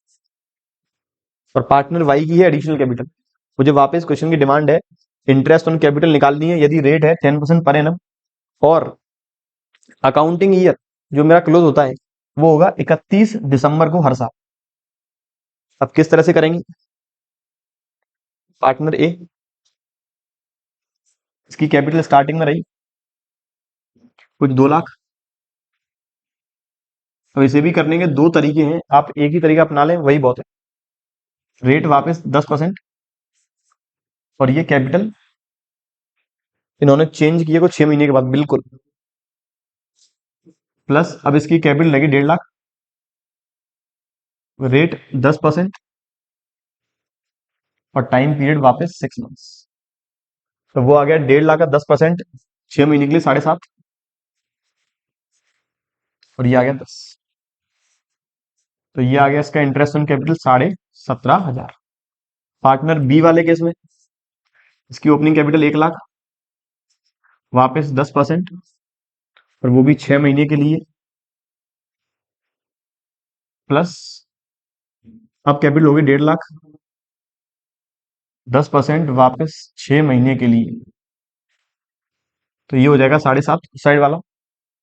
ये 1,00,000 का 10%, 6 महीने के लिए 5,000, तो ये आ जाएगा मेरा 12,500। ये बात थी इंटरेस्ट ऑन कैपिटल दूसरे केस में। अब अगला क्वेश्चन में चलें।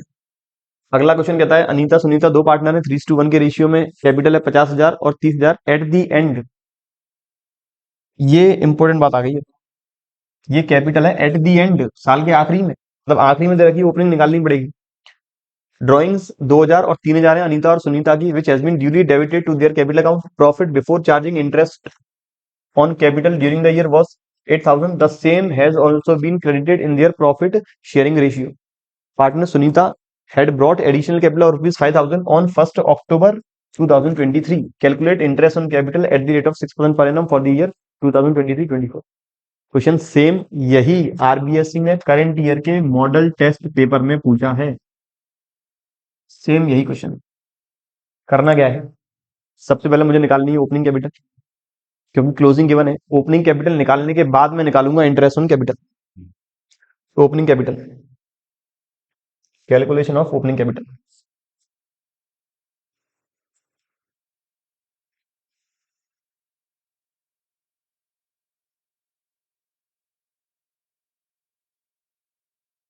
एक बात और याद रखें, स्पेसिफिक टॉपिक करते वक्त किसी भी क्वेश्चन में दिक्कत आती है, आपको मैंने हेल्पलाइन नंबर दे रखा है, उस नंबर पे आप भेजें, जल्दी से जल्दी आपको सॉल्यूशन कराने की मेरी पूरी कोशिश रहेगी। ओपनिंग कैपिटल निकालनी है, पार्टनर दो हैं, अनीता और सुनीता। बिल्कुल सही है।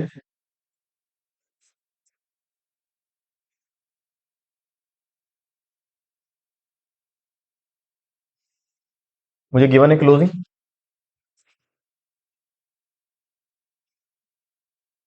इसमें मैं ऐड करूंगा ड्राइंग्स, इसमें मैं लेस करूंगा एडिशनल कैपिटल, इसमें मैं लेस करूंगा प्रॉफिट। क्लोजिंग कैपिटल है कुछ 50-30, ड्राइंग्स है 2-3,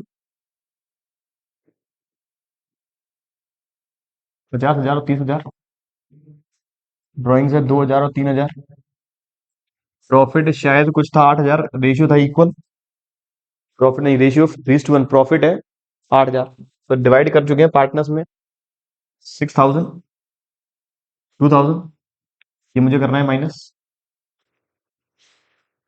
इसके बाद एक पार्टनर ने एडिशनल कैपिटल लगाई है 5,000 की, वो है सुनीता। ये इसकी एडिशनल कैपिटल, अच्छा ये मैंने कुछ उल्टा कर दिया है, तो ये इस तरह से कंसीडर कर, ये मैंने लिख दी एडिशनल कैपिटल, ये भी मैंने कर दी है माइनस, ये मैंने एडिशनल कैपिटल कर दी है माइनस। बिल्कुल ठीक। तो ये आ गया 52, ये आ गया 46 ओपनिंग कैपिटल, ये मेरा आ गया 33 - 7 कुछ 26,000। इनकेस कहीं कैलकुलेशन मिस्टेक हो जाती है, आप लोग वो रेक्टिफाई कर लें। अब इंटरेस्ट ऑन कैपिटल रेट है कुछ, कितना परसेंट है, 6%। अब थोड़ा केयरफुल चलना भाई। ये मेरी आ गई है ओपनिंग कैपिटल, ये मेरी आ गई ओपनिंग कैपिटल। तो पार्टनर अनीता के केस में सीधा 46,000 का निकाल देंगे 6%, जो कुछ आएगा 2760। 46,000 का 6% पूरे साल का, वो आ गया 2760। ओपनिंग कैपिटल आई है साल के पहले दिन, बंद हो रहा है 31 दिसंबर को, पूरे 12 महीने की ब्याज। पार्टनर सुनीता के केस में ये मेरी आई है ओपनिंग कैपिटल 26,000, इसका 6% 1560, प्लस इसने एडिशनल कैपिटल लगाई है 5,000, और लगाई कब है, ये लगाई है कुछ 1 अक्टूबर को शायद। बिल्कुल सही, मतलब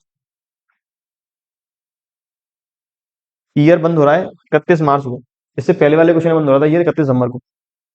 तो कैपिटल इसने लगाई है 1 अक्टूबर को, 6 महीने की ब्याज निकालनी पड़ेगी।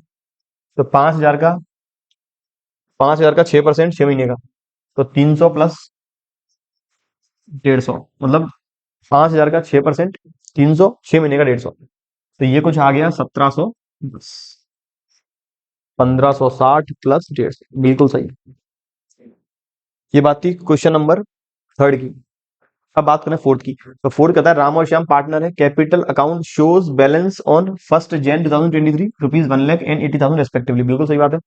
इन्होंने एडिशनल कैपिटल लगाई है 50 और 20। फिर श्याम ने विड्रॉ कर ली है 1 नवंबर को अपनी कैपिटल में से। क्वेश्चन की डिमांड है इंटरेस्ट ऑन कैपिटल कैलकुलेट करना। तो वापस केवल धीरे धीरे चलते जाना है, सारे क्वेश्चन सॉल्व हो जाएंगे। पार्टनर राम, पार्टनर राम और पार्टनर श्याम।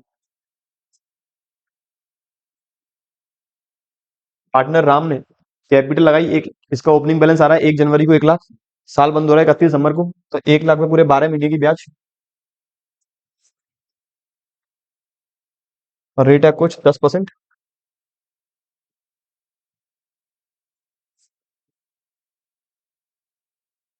प्लस इसने लगाया कुछ एडिशनल, इसने एडिशनल कैपिटल लगाई है 50,000 रुपए की 1 मई को। तो टाइम पीरियड इस अपना ध्यान से कैलकुलेट करना है, मई से दिसंबर तक कुछ होंगे 8 महीने, जनवरी फरवरी मार्च अप्रैल, बिल्कुल सही।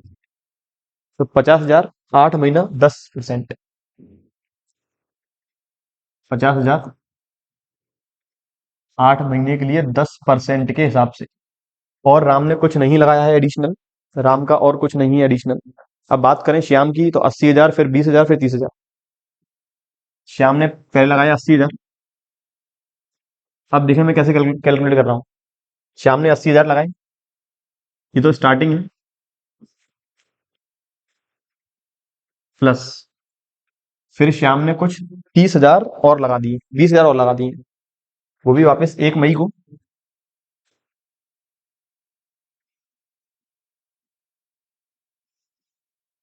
अब श्याम ने पैसा विड्रॉ किया है। फर्म यदि कैपिटल पर ब्याज देती है तो कैपिटल में से कुछ पैसा निकालेगा, तो फर्म उसकी ब्याज चार्ज कर लेगी। चार्ज करने का मतलब कैपिटल की ब्याज में से ही उस इंटरेस्ट को कर देगी डिडक्ट। तो मैंने माइनस कर रहा हूं जितना पैसा निकाला उसकी इंटरेस्ट को। ये पैसा निकाला गया है 1 नवंबर को 30,000 रुपए, तो 2 महीने की इंटरेस्ट 30,000 रुपए। तो 30,000 रुपए 10%, और वो भी 2 महीने का। तो इंटरेस्ट ये आ गया मेरा 10,000, वो आ गया कुछ 3750, 167। 10,000 प्लस 50,000 का 10%, 50,000 का 10% इंटू 8/12, वो आ रहा है 30,333, और ये आ गया 10,000, तो ये आ गया 13,333। इस वाले केस में ये हो गया 8,000, 80,000 10%, प्लस 20,000 का 10%, 2,000, फिर 16,67, 13,33 का 10%, 8 महीने के लिए 13,33, माइनस 30,000 का 10%, वो भी 2 महीने के लिए 500। तो ये इंटरेस्ट आ गया मेरा -8833। ये बात थी क्वेश्चन नंबर 4 की। अब बात करें क्वेश्चन नंबर 5 की। अब ये कुछ क्वेश्चन थोड़ा इंपॉर्टेंट है, ये मैंने एनसीईआरटी में से लिया है। अगला क्वेश्चन कहता है, following is the extract of balance sheet of Neelkanth and Mahadev. शायद नाम में कुछ मिस्टेक है, यहां पर आएगा अशोक। ये क्वेश्चन मेरे हिसाब से होना चाहिए एनसीईआरटी में से, और ये आएगा सूर्या। दो पार्टनर है अशोक और सूर्या। बैलेंस शीट गिवन है 31 मार्च 2024 की। दोनों की मुझे कैपिटल गिवन है, दोनों के करंट अकाउंट का बैलेंस गिवन है, पीएनएल एप्रोप्रिएशन गिवन है, और सन्ड्री एसेट्स गिवन है। ड्यूरिंग द ईयर अशोक की ड्रॉइंग्स दे रखी है 30,000। कैलकुलेट इंटरेस्ट ऑन कैपिटल, मुझे निकालनी है वापस इंटरेस्ट ऑन कैपिटल। अब इंटरेस्ट ऑन कैपिटल हमेशा निकालते हैं ओपनिंग कैपिटल में। मेथड यहां पर मेरा है फिक्स्ड। कैसे पहचाना मैंने फिक्स्ड मेथड है? क्योंकि मुझे कैपिटल और करेंट दोनों के बैलेंसेस गिवन। ये मुझे गिवन तो है क्लोजिंग कैपिटल, मुझे गिवन है क्लोजिंग, मुझे चाहिए ओपनिंग। अब फिक्स्ड मेथड में ओपनिंग कैपिटल और क्लोजिंग कैपिटल में कौन कौन से डिफरेंसेस हैं, या ओपनिंग कैपिटल से क्लोजिंग कैपिटल तक कैसे पहुंचते हैं। ओपनिंग कैपिटल में ऐड होता है एडिशनल कैपिटल, लेस होता है ड्रॉइंग्स आउट ऑफ कैपिटल। यहां पर ना मुझे कहीं एडिशनल कैपिटल के बारे में इंफॉर्मेशन गिवन है, ना मुझे ड्रॉइंग्स आउट ऑफ कैपिटल के बारे में इंफॉर्मेशन गिवन है। मुझे केवल यहां नीचे गिवन था ड्रॉइंग्स अशोक की गिवन है 30,000, साइलेंट है तो मानेंगे आउट ऑफ प्रॉफिट ही होगी ड्रॉइंग्स।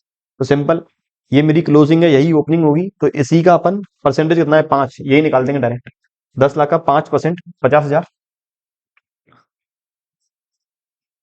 और 5 लाख का 5% 25,000। क्वेश्चन है बड़ा, लेकिन सॉल्यूशन काफी छोटा रहेगा इसका, क्योंकि इंटरेस्ट ऑन कैपिटल निकालनी थी, फिक्स्ड मेथड था। फिक्स्ड मेथड में कोई भी एडजस्टमेंट नहीं है, तो फिक्स्ड कैपिटल जो कैपिटल का अमाउंट है वो हमेशा रहेगा सिक्स। ये बात थी मेरी ओवरऑल इंटरेस्ट ऑन कैपिटल के बारे में। अब चलें आगे।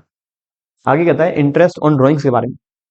इंटरेस्ट ऑन ड्रॉइंग वापस, यदि पार्टनर प्रॉफिट में से पैसा विड्रॉ करते हैं तो उस केस में firm interest on drawing charge करती है। तो इंटरेस्ट ऑन ड्रॉइंग केवल चार्ज होगा आउट ऑफ प्रॉफिट्स वाली ड्रॉइंग पे।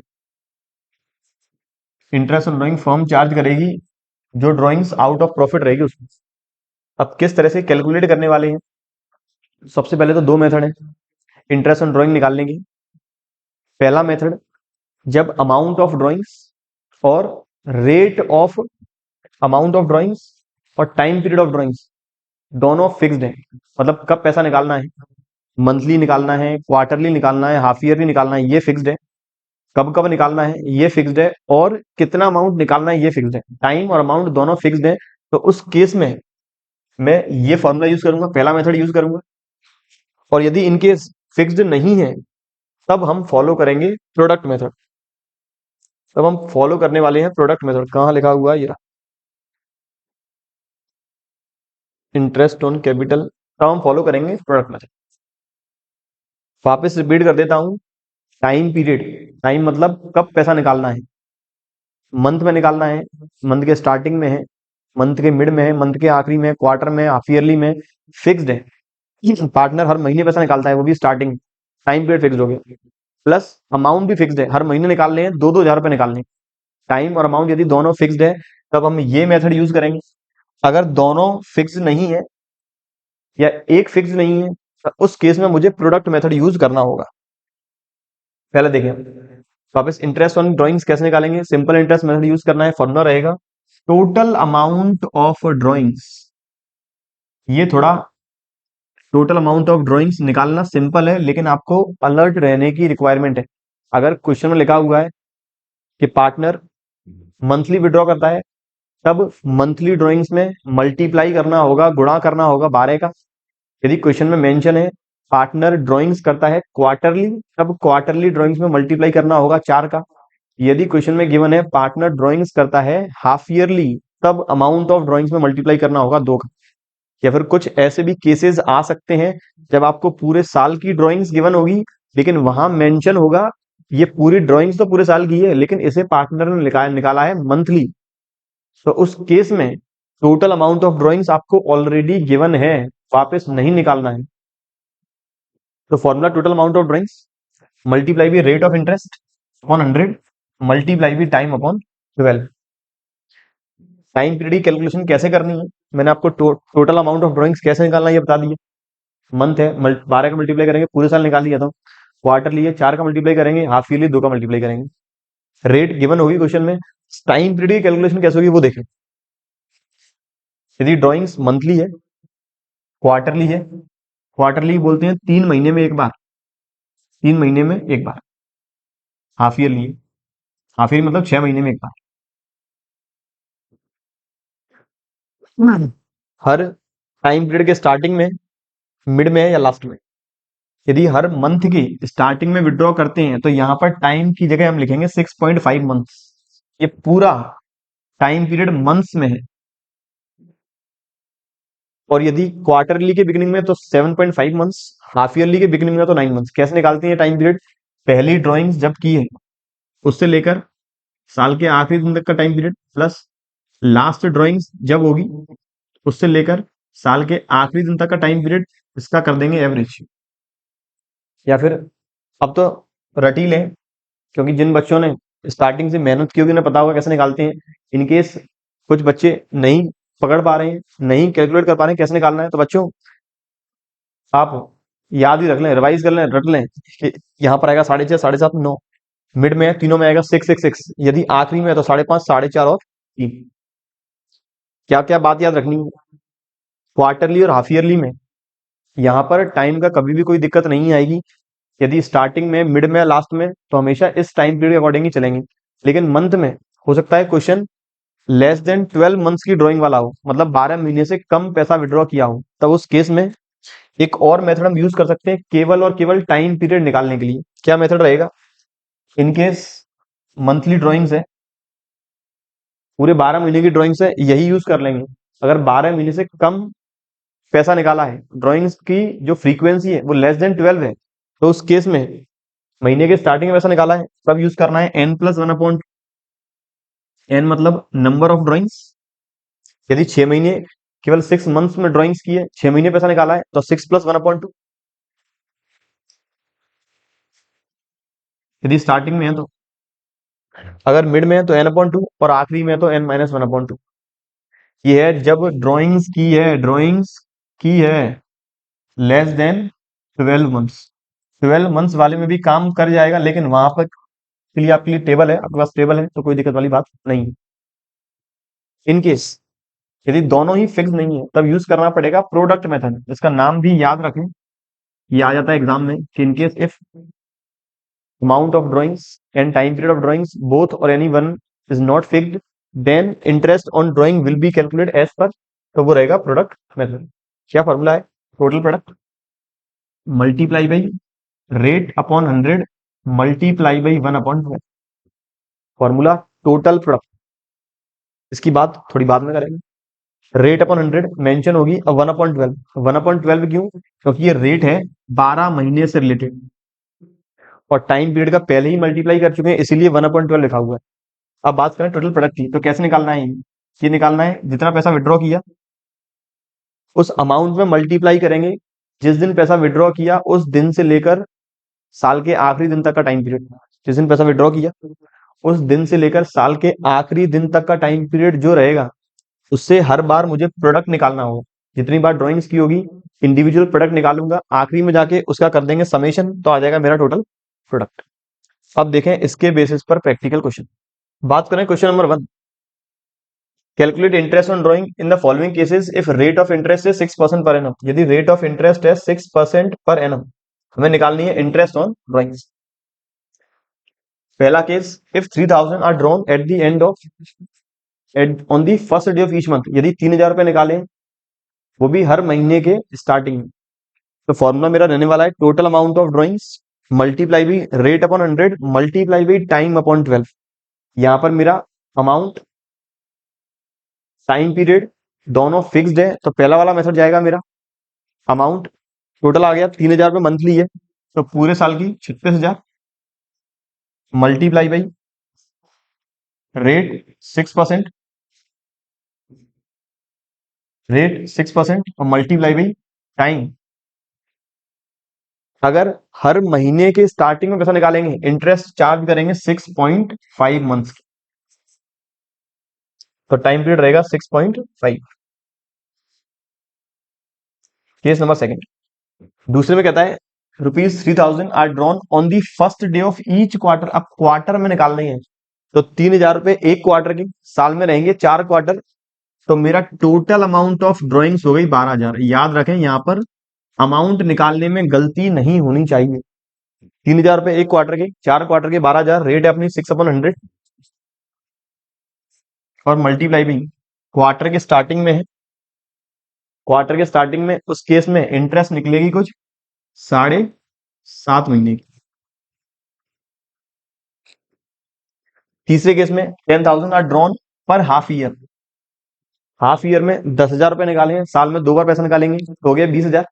अमाउंट आ गया मेरा 20,000, रेट वापस मेरी है 6%। और अब यहाँ पे क्वेश्चन हो गया साइलेंट कि निकाला कब पैसा है, तो अपना हाफ ईयर के स्टार्टिंग में, हाफ ईयर के मिड में, हाफ ईयर के आखिरी में। तो यदि साइलेंट है हमेशा मानेंगे हाफ ईयर के मिड में पैसा निकाला है। इनकेस यदि क्वार्टरली में पैसा निकाला, वहां पे साइलेंट है। कब निकाला? मंथली में पैसा, मंथली में ड्राइंग्स की गई है मंथ वाइज, फिर साइलेंट है कब पैसा निकाला। ईयरली ड्राइंग्स की गई है साल में एक बार, साइलेंट है कब पैसा निकाला। तो हर बार 6 मंथ्स की इंटरेस्ट ही हम करेंगे चार्ज। अगले केस में 40,000 are drawn during the year, तो वापस क्वेश्चन साइलेंट है, 6 महीने की ड्राइंग्स यहाँ पे निकालेंगे। 3,000 are drawn at the end of each month, हर महीने के आखिरी में निकाला है, लेकिन वो भी केवल 9 महीने के लिए। तो यदि 12 महीने से कम की ड्राइंग्स रहेगी तो उस केस में मेरा टाइम पीरियड निकालने का फॉर्मूला स्टार्टिंग में है तो n+1/2, आखिरी में है n-1/2, मिड में है n/2। यहाँ पर महीने के आखिरी में तो टाइम पीरियड रहेगा n-1/2, 9 - 1 8/2 4। तो यहाँ पर केवल 4 महीने की ड्राइंग्स हम कैलकुलेट करेंगे। 3,000 रुपए पर मंथ ड्राइंग्स है, 9 महीने ड्राइंग्स निकाली गई है, 9 महीने पैसा निकाला पार्टनर ने, तो 9 गुणा 3,000, टोटल ड्राइंग्स आ गई मेरी 27,000।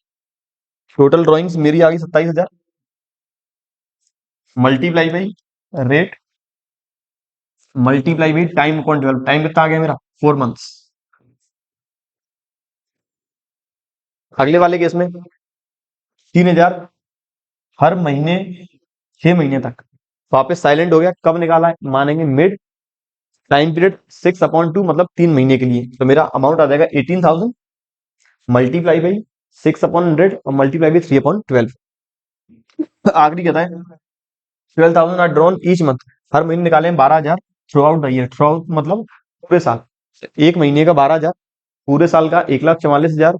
साइलेंट है, कब निकाला, मानेंगे महीने के मिड में निकाला। तो 1,44,000 का 1,44,000 का 6%, और वो भी 6 महीने के लिए।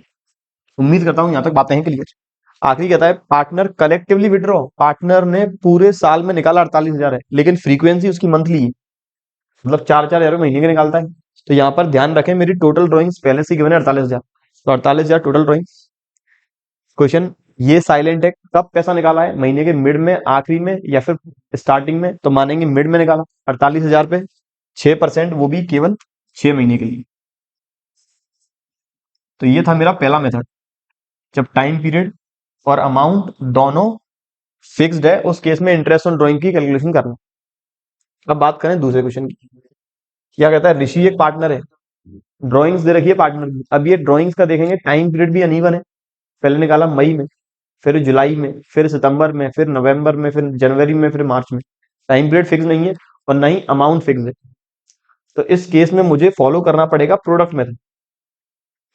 तो प्रोडक्ट मेथड के लिए सबसे पहले अमाउंट ऑफ ड्राइंग्स, पहला कॉलम, दूसरा कॉलम टाइम पीरियड, और तीसरा कॉलम प्रोडक्ट। तीसरा कॉलम आ जाएगा मेरा प्रोडक्ट। पहली बार पैसा निकाला 1 मई को, 1 मई से साल के आखिरी दिन तक का हमें टाइम पीरियड निकालना पड़ेगा। तो साल बंद होता है कुछ 31 मार्च को, तो ये टाइम आ गया अप्रैल, मतलब 11 महीने। ये टाइम आ गया मेरा 11 महीने। फिर अगली बार ड्रॉइंग्स 31 जुलाई को, अप्रैल मई जून जुलाई 4 महीने चले गए। तो अगस्त से लेकर अगस्त, सितंबर, अक्टूबर, नवंबर, दिसंबर, जनवरी, फरवरी, मार्च, 8 महीने। फिर अगली बार निकाला 30 सितंबर को, तो 6 महीने। नवंबर को तो ये 4 महीने, दिसंबर, जनवरी, फरवरी, मार्च, जनवरी में 1 तारीख को, तो ये हो गए 3 महीने। और 31 मार्च को, तो यहां से मेरा टाइम पीरियड हो गया 0 मंथ्स। और याद रखें, जल्दीबाजी में गलत नहीं करें, जीरो का मल्टीप्लाई करेंगे 7,000 में तो जीरो ही आने वाला है। तो ये आ जाएगा कुछ 1,32,000। अगला 6,000 मल्टीप्लाई भी 8, 48,000। फिर 9,000, ये आ गया 54,000। इसके बाद 12,000 मल्टीप्लाई 4, 48, वापस 8,000 मल्टीप्लाई 3, 24,000। और ये आ गया मेरा जीरो। टोटल कर ले अमाउंट, ये आ रहा है 1,32 प्लस 48, 54, 48,000 और 24 है। टोटल आ रहा है 3,06,000, 3,06,000। तो 3,06,000 का formula, total product multiply by rate upon 100 multiply by 1/12। तो 3,06,000 का 9% डिवाइडेड 12, ये आ रहा है 2295। ये था दूसरा, जब अमाउंट और टाइम पीरियड दोनों या फिर दोनों में से कोई एक आइटम फिक्स्ड नहीं है। अब बात करें गारंटी प्रॉफिट की। ये अभी तक मैंने मोस्ट ऑफ दी केसेस सारे एडजस्टमेंट कर लिए हैं। दो ही आइटम, केवल दो ही एडजस्टमेंट बाकी हैं, गारंटी प्रॉफिट और फास्ट एडजस्टमेंट। तो गारंटी प्रॉफिट कहता है गारंटी 3 टाइप की है। जब गारंटी दे पार्टनर फर्म को, सॉरी फर्म पार्टनर को, जब गारंटी दे पार्टनर पार्टनर को, जब गारंटी दे पार्टनर फर्म को। तो 3 टाइप की गारंटी फर्म के द्वारा पार्टनर को दी गई, पार्टनर ने पार्टनर को दी, या पार्टनर ने फर्म को गारंटी दी। जो पहली वाली गारंटी है, पहली बात याद रखें, गारंटी प्रॉफिट का मतलब है एक मिनिमम अमाउंट के प्रॉफिट की गारंटी दी गई है कि कम से कम इतना अमाउंट का प्रॉफिट होगा। इन केस वो नहीं हो पाया, तो जिस पार्टनर ने वो गारंटी दी है वही उस गारंटी की डेफिशिएंसी को बियर करेगा। तो पार्टनर टू फर्म का मतलब कि जब फर्म में all partners except guaranteed partner, all partners except guaranteed partner उस डेफिशिएंसी को बियर करेंगे। पार्टनर टू पार्टनर गारंटी का मतलब, जब कोई एक स्पेसिफिक पार्टनर किसी दूसरे पार्टनर को गारंटी देता है तीसरा गारंटी जब पार्टनर स्पेसिफिक फर्म को गारंटी देता है कि मेरी वजह से इतने अमाउंट का प्रॉफिट होगा। अब एडजस्टमेंट देखें कैसे करेंगे। जब गारंटी बाई फर्म है टू पार्टनर या फिर पार्टनर टू पार्टनर है, उस केस में मुझे सबसे पहला स्टेप ये देखना पड़ेगा कि एक्चुअल अमाउंट ऑफ प्रॉफिट कितना आ रहा है। Actual amount of divisible profit. Divisible profit का मतलब सारे एप्रोप्रिएशन करने के बाद जो प्रॉफिट रिमेनिंग बचा, तो एक्चुअल अमाउंट ऑफ डिविजुअल प्रॉफिट मुझे देखना होगा ये कितना है, वो भी गारंटीड पार्टनर के फेवर में। जिस पार्टनर को गारंटी मिली है उसके फेवर में actual amount of divisible profit कितना आ रहा है। फिर मुझे देखना पड़ेगा स्टेप 2, इसका गारंटी प्रॉफिट कितना है जो पार्टनर ने या फिर फर्म ने पार्टनर को दिया है।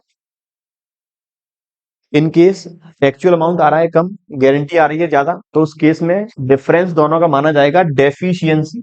उस केस में डिफरेंस दोनों का माना जाएगा डेफिशिएंसी केवल तब जब स्टेप 1 की वैल्यू स्टेप 2 से है कम। लेकिन इन केस गारंटी प्रॉफिट कम है, प्रॉफिट आ रहा है ज्यादा, तब कोई भी दिक्कत वाली बात नहीं है। और फिर यदि डेफिशिएंसी आ गई है तो इस डेफिशिएंसी को बियर करना पड़ेगा उन पार्टनर्स के द्वारा जिन्होंने गारंटी दी है। आगे क्या था इसी में, sometime a new partner is admitted in the firm and remaining partner promise to pay a guaranteed amount of profit to their partner. If actual amount of profit is less than the guaranteed profit, then such deficiency is to be borne by the guaranteed partner. Adjustment of guarantee profit will be as follows in the different cases. अब guarantee profit का अलग अलग cases में adjustment हमें करना पड़ेगा। इन case firm के पास इतना प्रॉफिट है कि पार्टनर जो गारंटीड पार्टनर है उसकी गारंटी को एडजस्ट करने के बाद भी रिमेनिंग पार्टनर्स के खाते में प्रॉफिट ही आ रहा है, तो उस केस में डायरेक्ट एडजस्टमेंट होगा पीएनएल अप्रोप्रिएशन के थ्रू। लेकिन फर्म यदि लॉस में है या फिर गारंटी को एडजस्ट डेफिशिएंसी को एडजस्ट करने के बाद जो गारंटिंग पार्टनर्स है जिन्होंने गारंटी दी है उनका शेयर आ गया लॉस में, तो उस केस में गारंटी फुलफिल होगी कैपिटल अकाउंट के थ्रू। ये बात समझ में आएगी जब हम आगे प्रैक्टिकल करेंगे। पहले इसका प्रैक्टिकली करते हैं, फिर बात करेंगे पार्टनर टू फर्म वाली गारंटी फुलफिल कैसे होगी। तो यह कहता है अरुण, बॉबी और चिंटू 3 पार्टनर हैं, इनका रेशियो है 2:2:1। According to the terms of partnership agreement Chintu has to get a minimum of 60,000। Partner C को, चिंटू को गारंटी मिली है कम से कम 60,000 रुपए के profit. Irrespective of the profit of the firm, any deficiency is to be borne by Arun and Bobby in the ratio of 3:2। तो remaining partner ने उसे guarantee दी है, डेफिशिएंसी रहेगी 3:2 में बियर करेंगे। पी&एल एप्रोप्रिएशन अकाउंट बनाना है showing distribution of profit among the partners in the following cases। यदि प्रॉफिट है 2.5 लाख, प्रॉफिट है 360, प्रॉफिट है 20,000 और प्रॉफिट है 50,000, 4 अलग अलग केसेस में मुझे पी&एल एप्रोप्रिएशन अकाउंट बनाना है। तो देखें सबसे पहले वाले केस में जब मेरे पास प्रॉफिट कितना है 2.5 लाख, पार्टनर जो चिंटू है इसका शेयर है 1/5, बाकी दोनों पार्टनर का रेशियो 2/5 और 2/5। पार्टनर चिंटू को इस 2.5 लाख में से प्रॉफिट देंगे 1/5, तो कितना आ गया 50,000। और गारंटी कितने की दी है, गारंटी उसे दी गई है 60,000 की। डेफिशिएंसी कितनी आ रही है, ये आ गया मेरा एक्चुअल अमाउंट ऑफ प्रॉफिट, ये आ गया गारंटीड अमाउंट ऑफ प्रॉफिट, तो डेफिशिएंसी आ गई 10,000। 10,000 रुपए की गारंटी डेफिशिएंसी पार्टनर अरुण और बॉबी बियर करेंगे अपने गारंटी वाले रेशियो में 3:2। पी&एल एप्रोप्रिएशन कैसे बनाएंगे वो देखें। Profit and loss appropriation account, ये आ गया मेरा profit and loss appropriation account. ये आ गया बाई नेट प्रॉफिट, ये आ गया 2.5 लाख। अब मैं यहां एडजस्टमेंट नहीं करूंगा, मैं अलग से टेबल बनाऊंगा एडजस्टमेंट करने के लिए। मैं एक अलग से बनाऊंगा टेबल ताकि प्रॉपर प्रेजेंटेशन में दिखा सकूं। पार्टनर 3 अरुण, बॉबी और चिंटू, इसे बोलेंगे statement of allocation of profit या डिस्ट्रीब्यूशन ऑफ प्रॉफिट भी अपन कह सकते हैं। डिस्ट्रीब्यूशन ऑफ प्रॉफिट,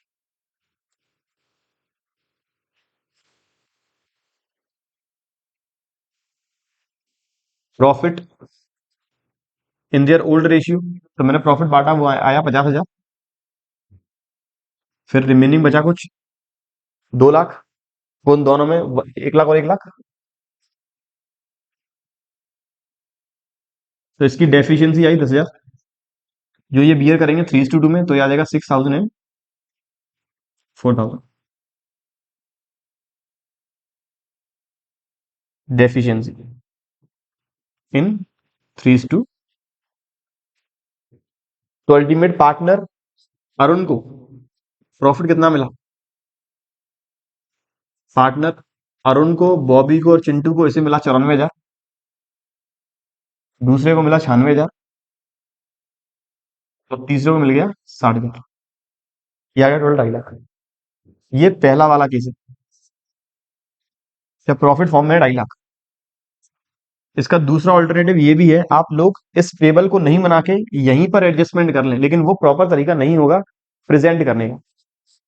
अब दूसरा केस, जब प्रॉफिट है 3,60,000, 3,60,000 का 1/5 जो कुछ आएगा 72,000, गारंटी दी थी 60,000 की, प्रॉफिट आ रहा है 72,000। इसका मतलब गारंटीड अमाउंट से ऊपर ही प्रॉफिट आ रहा है, तो उस केस में फर्दर कोई भी एडजस्टमेंट नहीं होगा।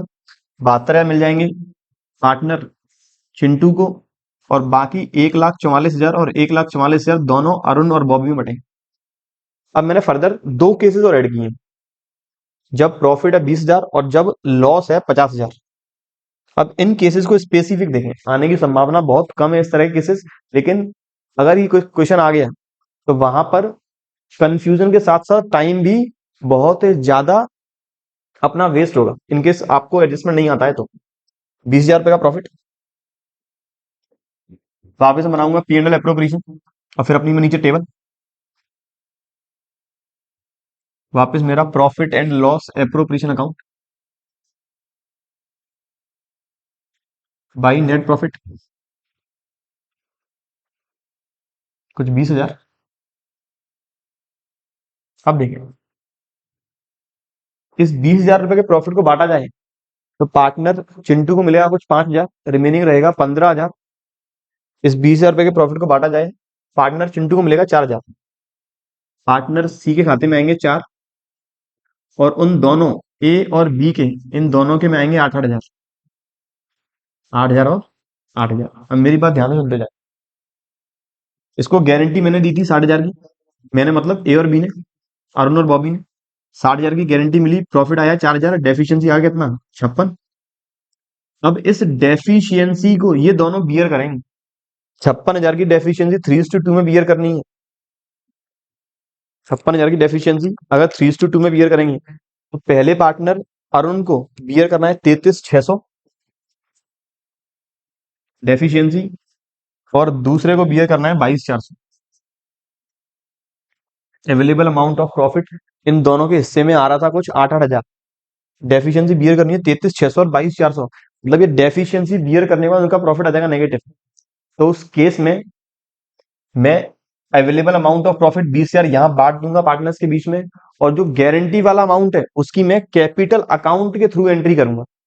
वापस रिपीट करता हूं, यदि फर्म के पास प्रॉफिट इतना नहीं है कि इस डेफिशिएंसी को एडजस्ट कर पाए रिमेनिंग पार्टनर्स, तो उस केस में अवेलेबल अमाउंट ऑफ प्रॉफिट को बांट देंगे पार्टनर्स के बीच में, to partners capital, Arun, Bobby, Chintu, 8,000 8,000 4,000, ये टोटल हो गया 20,000। और अब जो गारंटी दी थी वहां से जो डेफिशिएंसी हुई है जनरेट, वो कैपिटल अकाउंट के थ्रू एंट्री होगी। एंट्री क्या होगी, ये तो कर दें रेस, गारंटी का अमाउंट मैंने पहले ही लिख लिया है 33,600 और 22,400।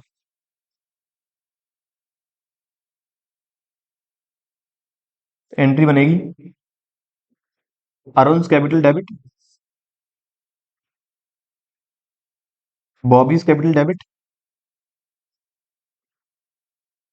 To Chintu's capital account. कितना आ गया ये 55,000। ये मेरे थ्योरी पार्ट का प्रैक्टिकल इम्प्लीकेशन। अब इसमें मैंने केस एक और एड ऑन किया है, जब फर्म लॉस में है पहले से ही, लॉस कितना 50,000, तो लॉस वाले केस में सबसे पहले उस लॉस को पार्टनर्स के बीच में डिवाइड कर देंगे P&L अकाउंट के थ्रू। उस केस में लॉस को पी एंड एल अकाउंट के थ्रू पार्टनर्स के बीच में कर देंगे divide. Profit and loss account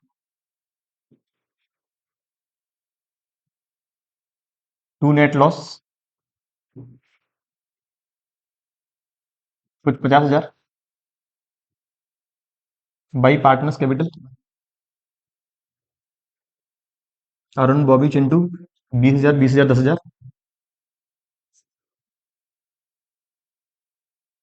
partner C को दी गई थी गारंटी 60,000 के प्रॉफिट की, उल्टा हो गया लॉस 10,000। तो इस केस में इसे अब 70,000 रुपए का प्रॉफिट और देना होगा। डेफिशिएंसी का अमाउंट आ गया 70,000। उस 70,000 की डेफिशिएंसी को ये कैपिटल अकाउंट के थ्रू लेकर आएंगे। तो वापस एंट्री बनेगी Arun capital debit, Bobby's capital debit to Chintu's capital. उम्मीद करता हूं जो मैं बताने की कोशिश कर रहा था वो आपकी समझ में आ चुका है। इनकेस नहीं आया हो कमेंट बॉक्स में कमेंट जरूर करें, और या फिर अगर लॉस वाला केस नहीं आया है तो मेरे अकॉर्डिंग एग्जाम में इसका आने की संभावना कम है, लेकिन तब भी कुछ बच्चे सीखना चाहते हैं सर ये कैसे एडजस्ट होता है। समझ में कम आया हो तो कमेंट बॉक्स में कमेंट जरूर करें, मैं एक सेपरेट वीडियो इसी के ऊपर बनाने वाला हूँ। 70,000 डिवाइड करें 5, ये आ गया 42,000। और कोई यदि कैलकुलेशन मिस्टेक है तो वो कंसीडर कर ले 28,000। ये बात थी गारंटी प्रॉफिट की, कि जब गारंटी दी है पार्टनर ने पार्टनर को या फिर फर्म ने पार्टनर को। इनकेस जब पार्टनर ने फर्म को गारंटी दी है तब एडजस्टमेंट कैसे होगा। पार्टनर ने फर्म को गारंटी दी है, हमेशा वो गारंटी फुलफिल होगी उसके कैपिटल अकाउंट के थ्रू।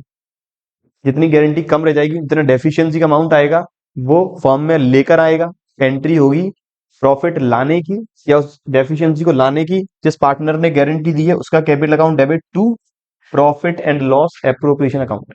इसे करने का दूसरा तरीका भी है, लेकिन ये तरीका सिंपलेस्ट है, इसीलिए हम इसी को अडॉप्ट करने वाले हैं। याद रखें जब पार्टनर ने फर्म को गारंटी दी है एक minimum amount of profit firm के लिए अर्न करने का, इनकेस वो अर्न नहीं कर पाता है तो जनरेट होगी डेफिशिएंसी। उस डेफिशिएंसी को वो मीट आउट करेगा अपने कैपिटल या फिर करंट अकाउंट के थ्रू, और वो क्रेडिट करने वाले हैं P and L appropriation account में। एंट्री होगी गारंटीड पार्टनर्स करंट और capital account debit to profit and loss appropriation account. इसके बेसिस पर ही मैंने क्वेश्चन यहां पर कंसीडर किया है। ये रहा। सुमित, बबीता और सोना 3 पार्टनर है, रेशियो है 3:2:1। अब सोना का शेयर ऑफ प्रॉफिट है वो कम से कम रहेगा 15,000। बबीता ने गारंटी दी है to effect that gross fee earn by her shall be equals to her average gross fee of the preceding 5 years when she was carrying on the profession alone, which is rupees 25,000। मतलब बबीता ने guarantee दी है कि मैं firm के लिए 25,000 रुपए का ग्रॉस फी अर्न करूंगी, प्रॉफिट अर्न करूंगी। नेट प्रॉफिट फर्म का हुआ 75,000। The gross fee earn by Babita for the firm was 16,000। उसने फर्म के लिए केवल कमाया 16,000, गारंटी दी थी 25,000 की, डेफिशिएंसी आ गई 9,000। You are required to prepare P and L appropriation account. मुझे बनाना है P and L appropriation account. याद रखें जब दो टाइप की गारंटी है, guarantee by partner to firm, guarantee by partner to partner या फर्म टू पार्टनर, उस केस में जो गारंटी पार्टनर ने फर्म को दी है वो पहले फुलफिल होगी, बाकी गारंटी बाद। तो भाई नेट प्रॉफिट जो कुछ गिवन है क्वेश्चन 75,000। पार्टनर ने जो फर्म को गारंटी दी वो फुलफिल होगी, गारंटी दी गई थी बबीता के द्वारा, वो रह गई कम। तो भाई बबीता कैपिटल, बबीता ने गारंटी दी 25,000 की, 25,000 रुपये कमाऊंगी लेकिन कमाई है 16,000, तो ये डेफिशिएंसी आ गई 9,000। अब दूसरी गारंटी की बात करें।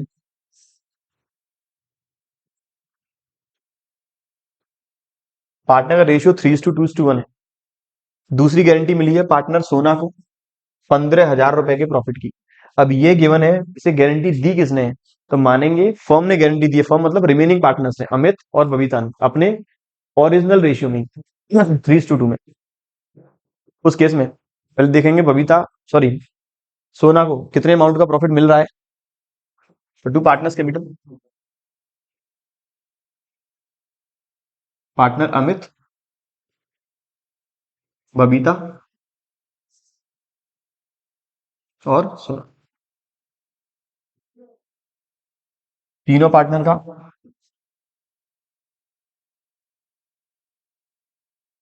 ये डिवाइड करेंगे 84,000 3:2:1 में, तो ये आ जाएगा कुछ 84, 6,000, 14,000, 42,000 और 28,000। 14, 42, 28, 3:2:1 ही मेरे हिसाब से रेशियो है। बिल्कुल सही है। गारंटी दी थी 15,000 की, तो ये डेफिशिएंसी 1,000 रुपए की, ये दोनों बियर करेंगे अपनी ओरिजिनल 3:2 में। इस स्टेटमेंट का नाम statement of appropriation of profit, allocation of profit, distribution of profit, कोई से भी आप नाम लिख सकते हैं। तो ये आगे 41,400, ये आया कुछ 27,600 और वहां से आया मेरा 15। 41,400, 27,615, बिल्कुल सही बात।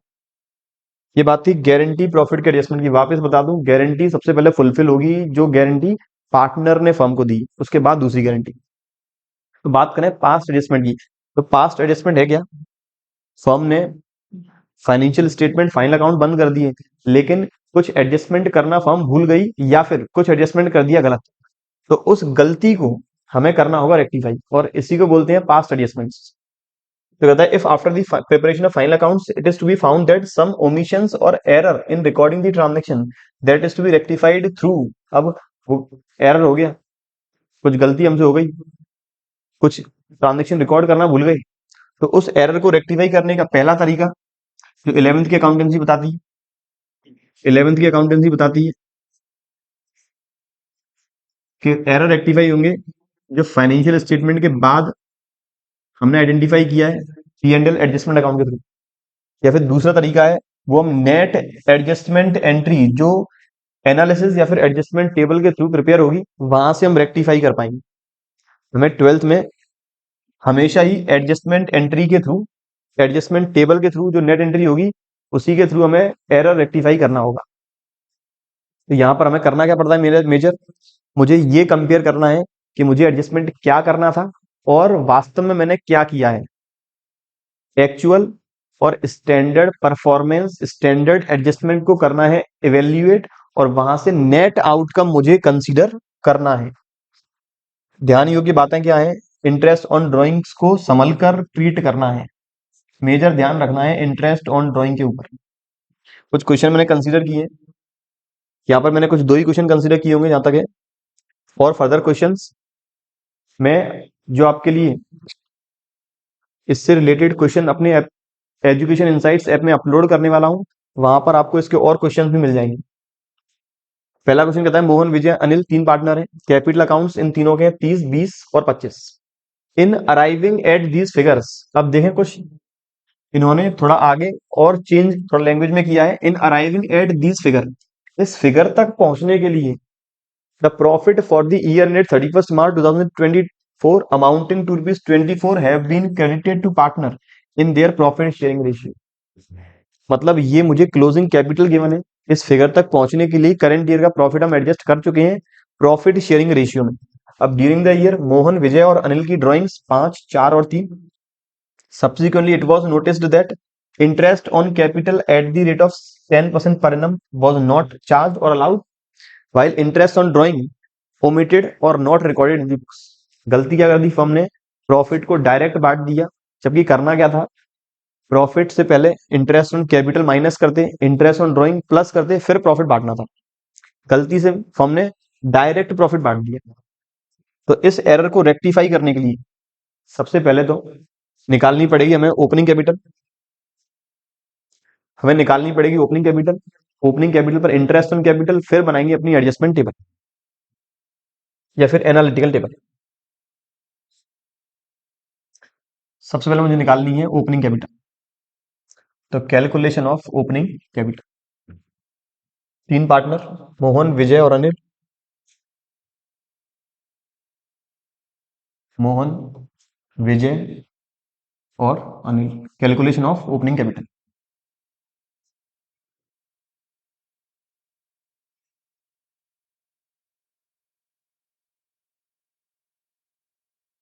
इनकी क्लोजिंग कैपिटल, केवल हमने एडजस्टमेंट किया है एक तो प्रॉफिट का और ड्रॉइंग्स का अमाउंट भी हम एडजस्ट कर चुके हैं, तो प्रॉफिट कर लेंगे माइनस, ड्रॉइंग्स कर लेंगे प्लस। तो closing capital add drawings minus fits. Capital है कुछ 30, 25 और 20।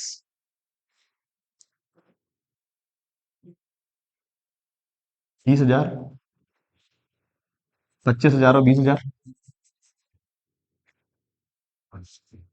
ड्रॉइंग्स 5, 4, 3 और प्रॉफिट है कुछ 24,000। रेशियो कहीं भी गिवन नहीं है मेरे हिसाब से, तो रेशियो कहीं भी दिया नहीं है, इक्वल मान लेंगे।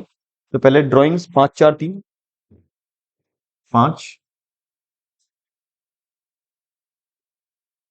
4 और 3, और ये प्रॉफिट 24,000 इक्वल रेशियो में 8,000।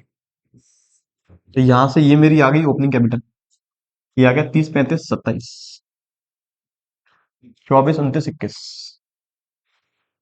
और ये 20, 3, और ये आ गया कुछ 15,000। ये मेरी आ गई ओपनिंग कैपिटल। ओपनिंग कैपिटल पे इंटरेस्ट ऑन कैपिटल रेट कुछ है शायद 10%। रेट है बिल्कुल 10%। तो ये आ गया 2700, ये आ गया 2100, और ये आ गया 1500। एक बार वापस और कैलकुलेशन देख लें सही है या नहीं। 35 माइनस 8, 27 बिल्कुल सही। 25, 4 माइनस 8, 21 बिल्कुल सही। 23 माइनस 8, 15। 10%, 10% ठीक है। अब मुझे इसका बनाना है एडजस्टमेंट टेबल। अब मुझे बनाना है adjustment table. 3 partner, Mohan, Vijay and Anil. Adjustment table में केवल ध्यान से चलना है और कुछ नहीं।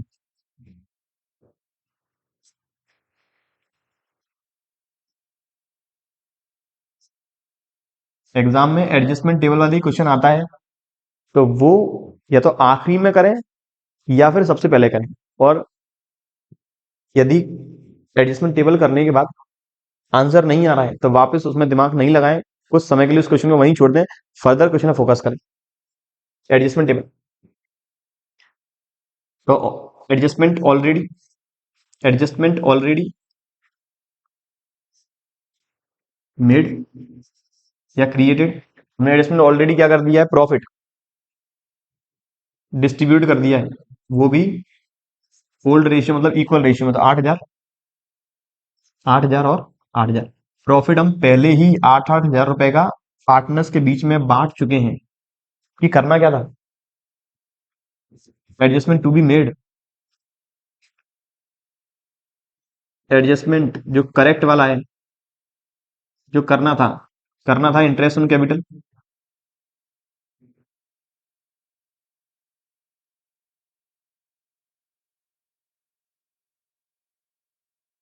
Interest on capital, interest on drawings, और फिर प्रॉफिट्स। यहां लिख देता हूं मैं ऊपर, interest on capital, interest on drawing और प्रॉफिट।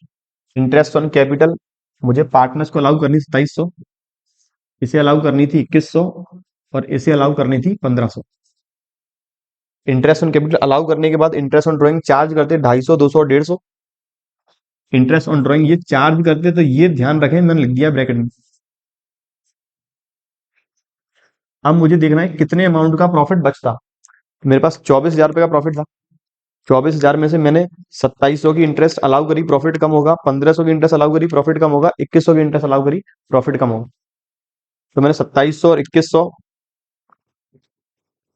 और 1500 ये माइनस कर दिया, प्रॉफिट है 17,700। इंटरेस्ट ऑन ड्राइंग फर्म वसूल करती तो प्रॉफिट बढ़ता 250 से, 200 से और 150 से। मेरे पास प्रॉफिट आया है 18,300।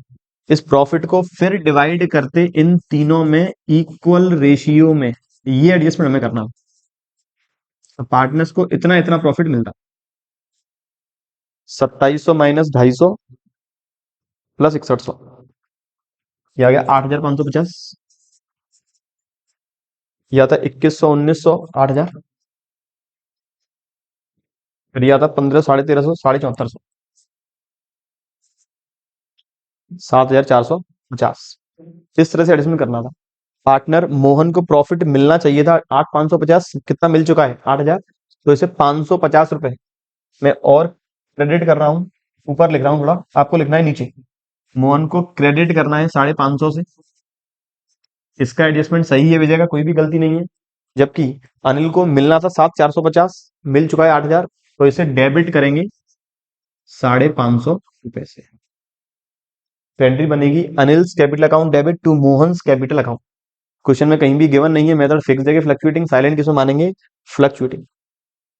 ये बात थी पहले वाले एडजस्टमेंट की, मतलब पहले वाले क्वेश्चन की।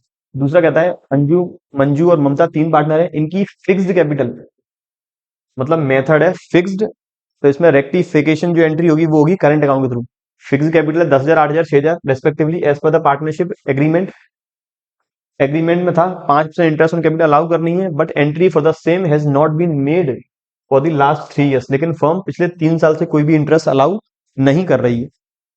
आगे कहता है रेशियो, जो इनका प्रॉफिट शेयरिंग रेशियो पिछले 3 सालों में वो है 21-22 में 4-3-5, फिर है 3-2-1 और फिर है 1-1-1 इक्वल। क्वेश्चन की डिमांड क्या है, एडजस्टमेंट एंट्री पास करनी है कि जो हमने पिछले 3 साल में गलती की है उसको रेक्टिफाई कैसे करें।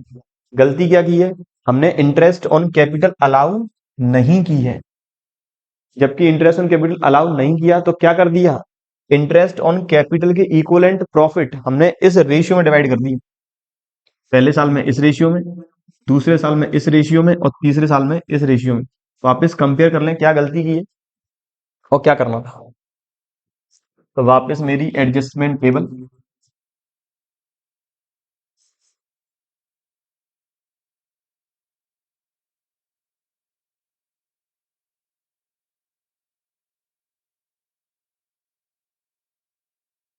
तीन पार्टनर अंजू, मंजू, ममता।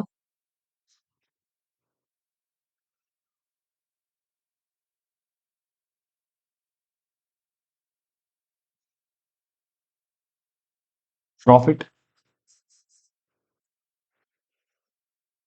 Already divided. प्रॉफिट हमने इंटरेस्ट ऑन कैपिटल के इक्विवेलेंट, इंटरेस्ट ऑन कैपिटल के इक्विवेलेंट कितना आएगा, 10,000, 8,000 और 6,000 मेरी टोटल निकालने के दो तरीके हैं। 10,000 का इंडिविजुअल निकालूं 5%, 5,000 का इंडिविजुअल निकालूं 5%, 6,000 का।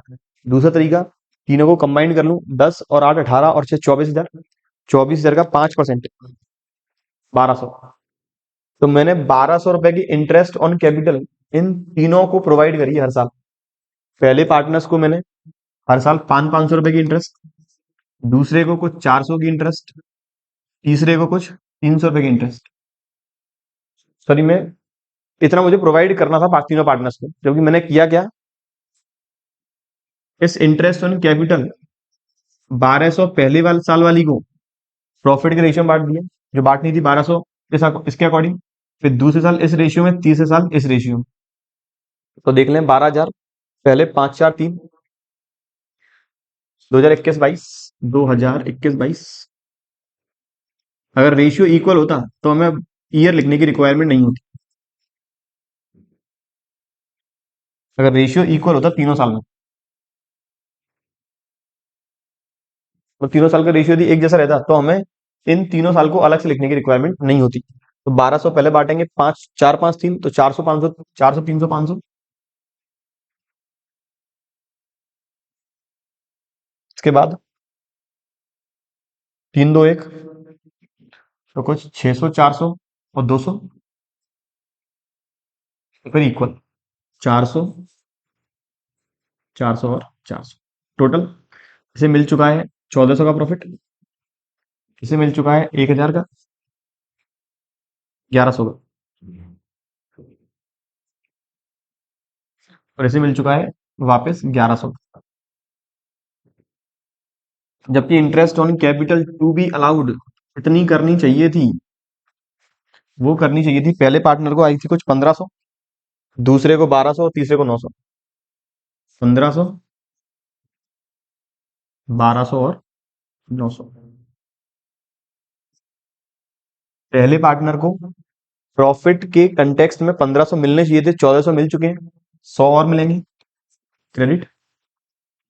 दूसरे को मिलने चाहिए थे 1,200, 1,100 मिले, 100 और मिलेंगे क्रेडिट। तीसरे से 200 हमें लेने होंगे। तो एंट्री क्या बनी, फिक्स्ड मेथड है। तो Mamta's current account debit to Anju's current account to Manju's current account. ये बात थी पास्ट एडजस्टमेंट के आखिरी क्वेश्चन। उम्मीद करता हूँ सारे टॉपिक्स अच्छे से समझ में आ चुके हैं। इनकेस अभी भी कोई डाउट है या फिर आपको इसका पीडीएफ चाहिए, पीडीएफ के लिए मैंने आपको बता दिया, हमारा एजुकेशन इनसाइट्स एप्लीकेशन डाउनलोड करें, वहां से आपको इजीली पीडीएफ मिल जाएगी।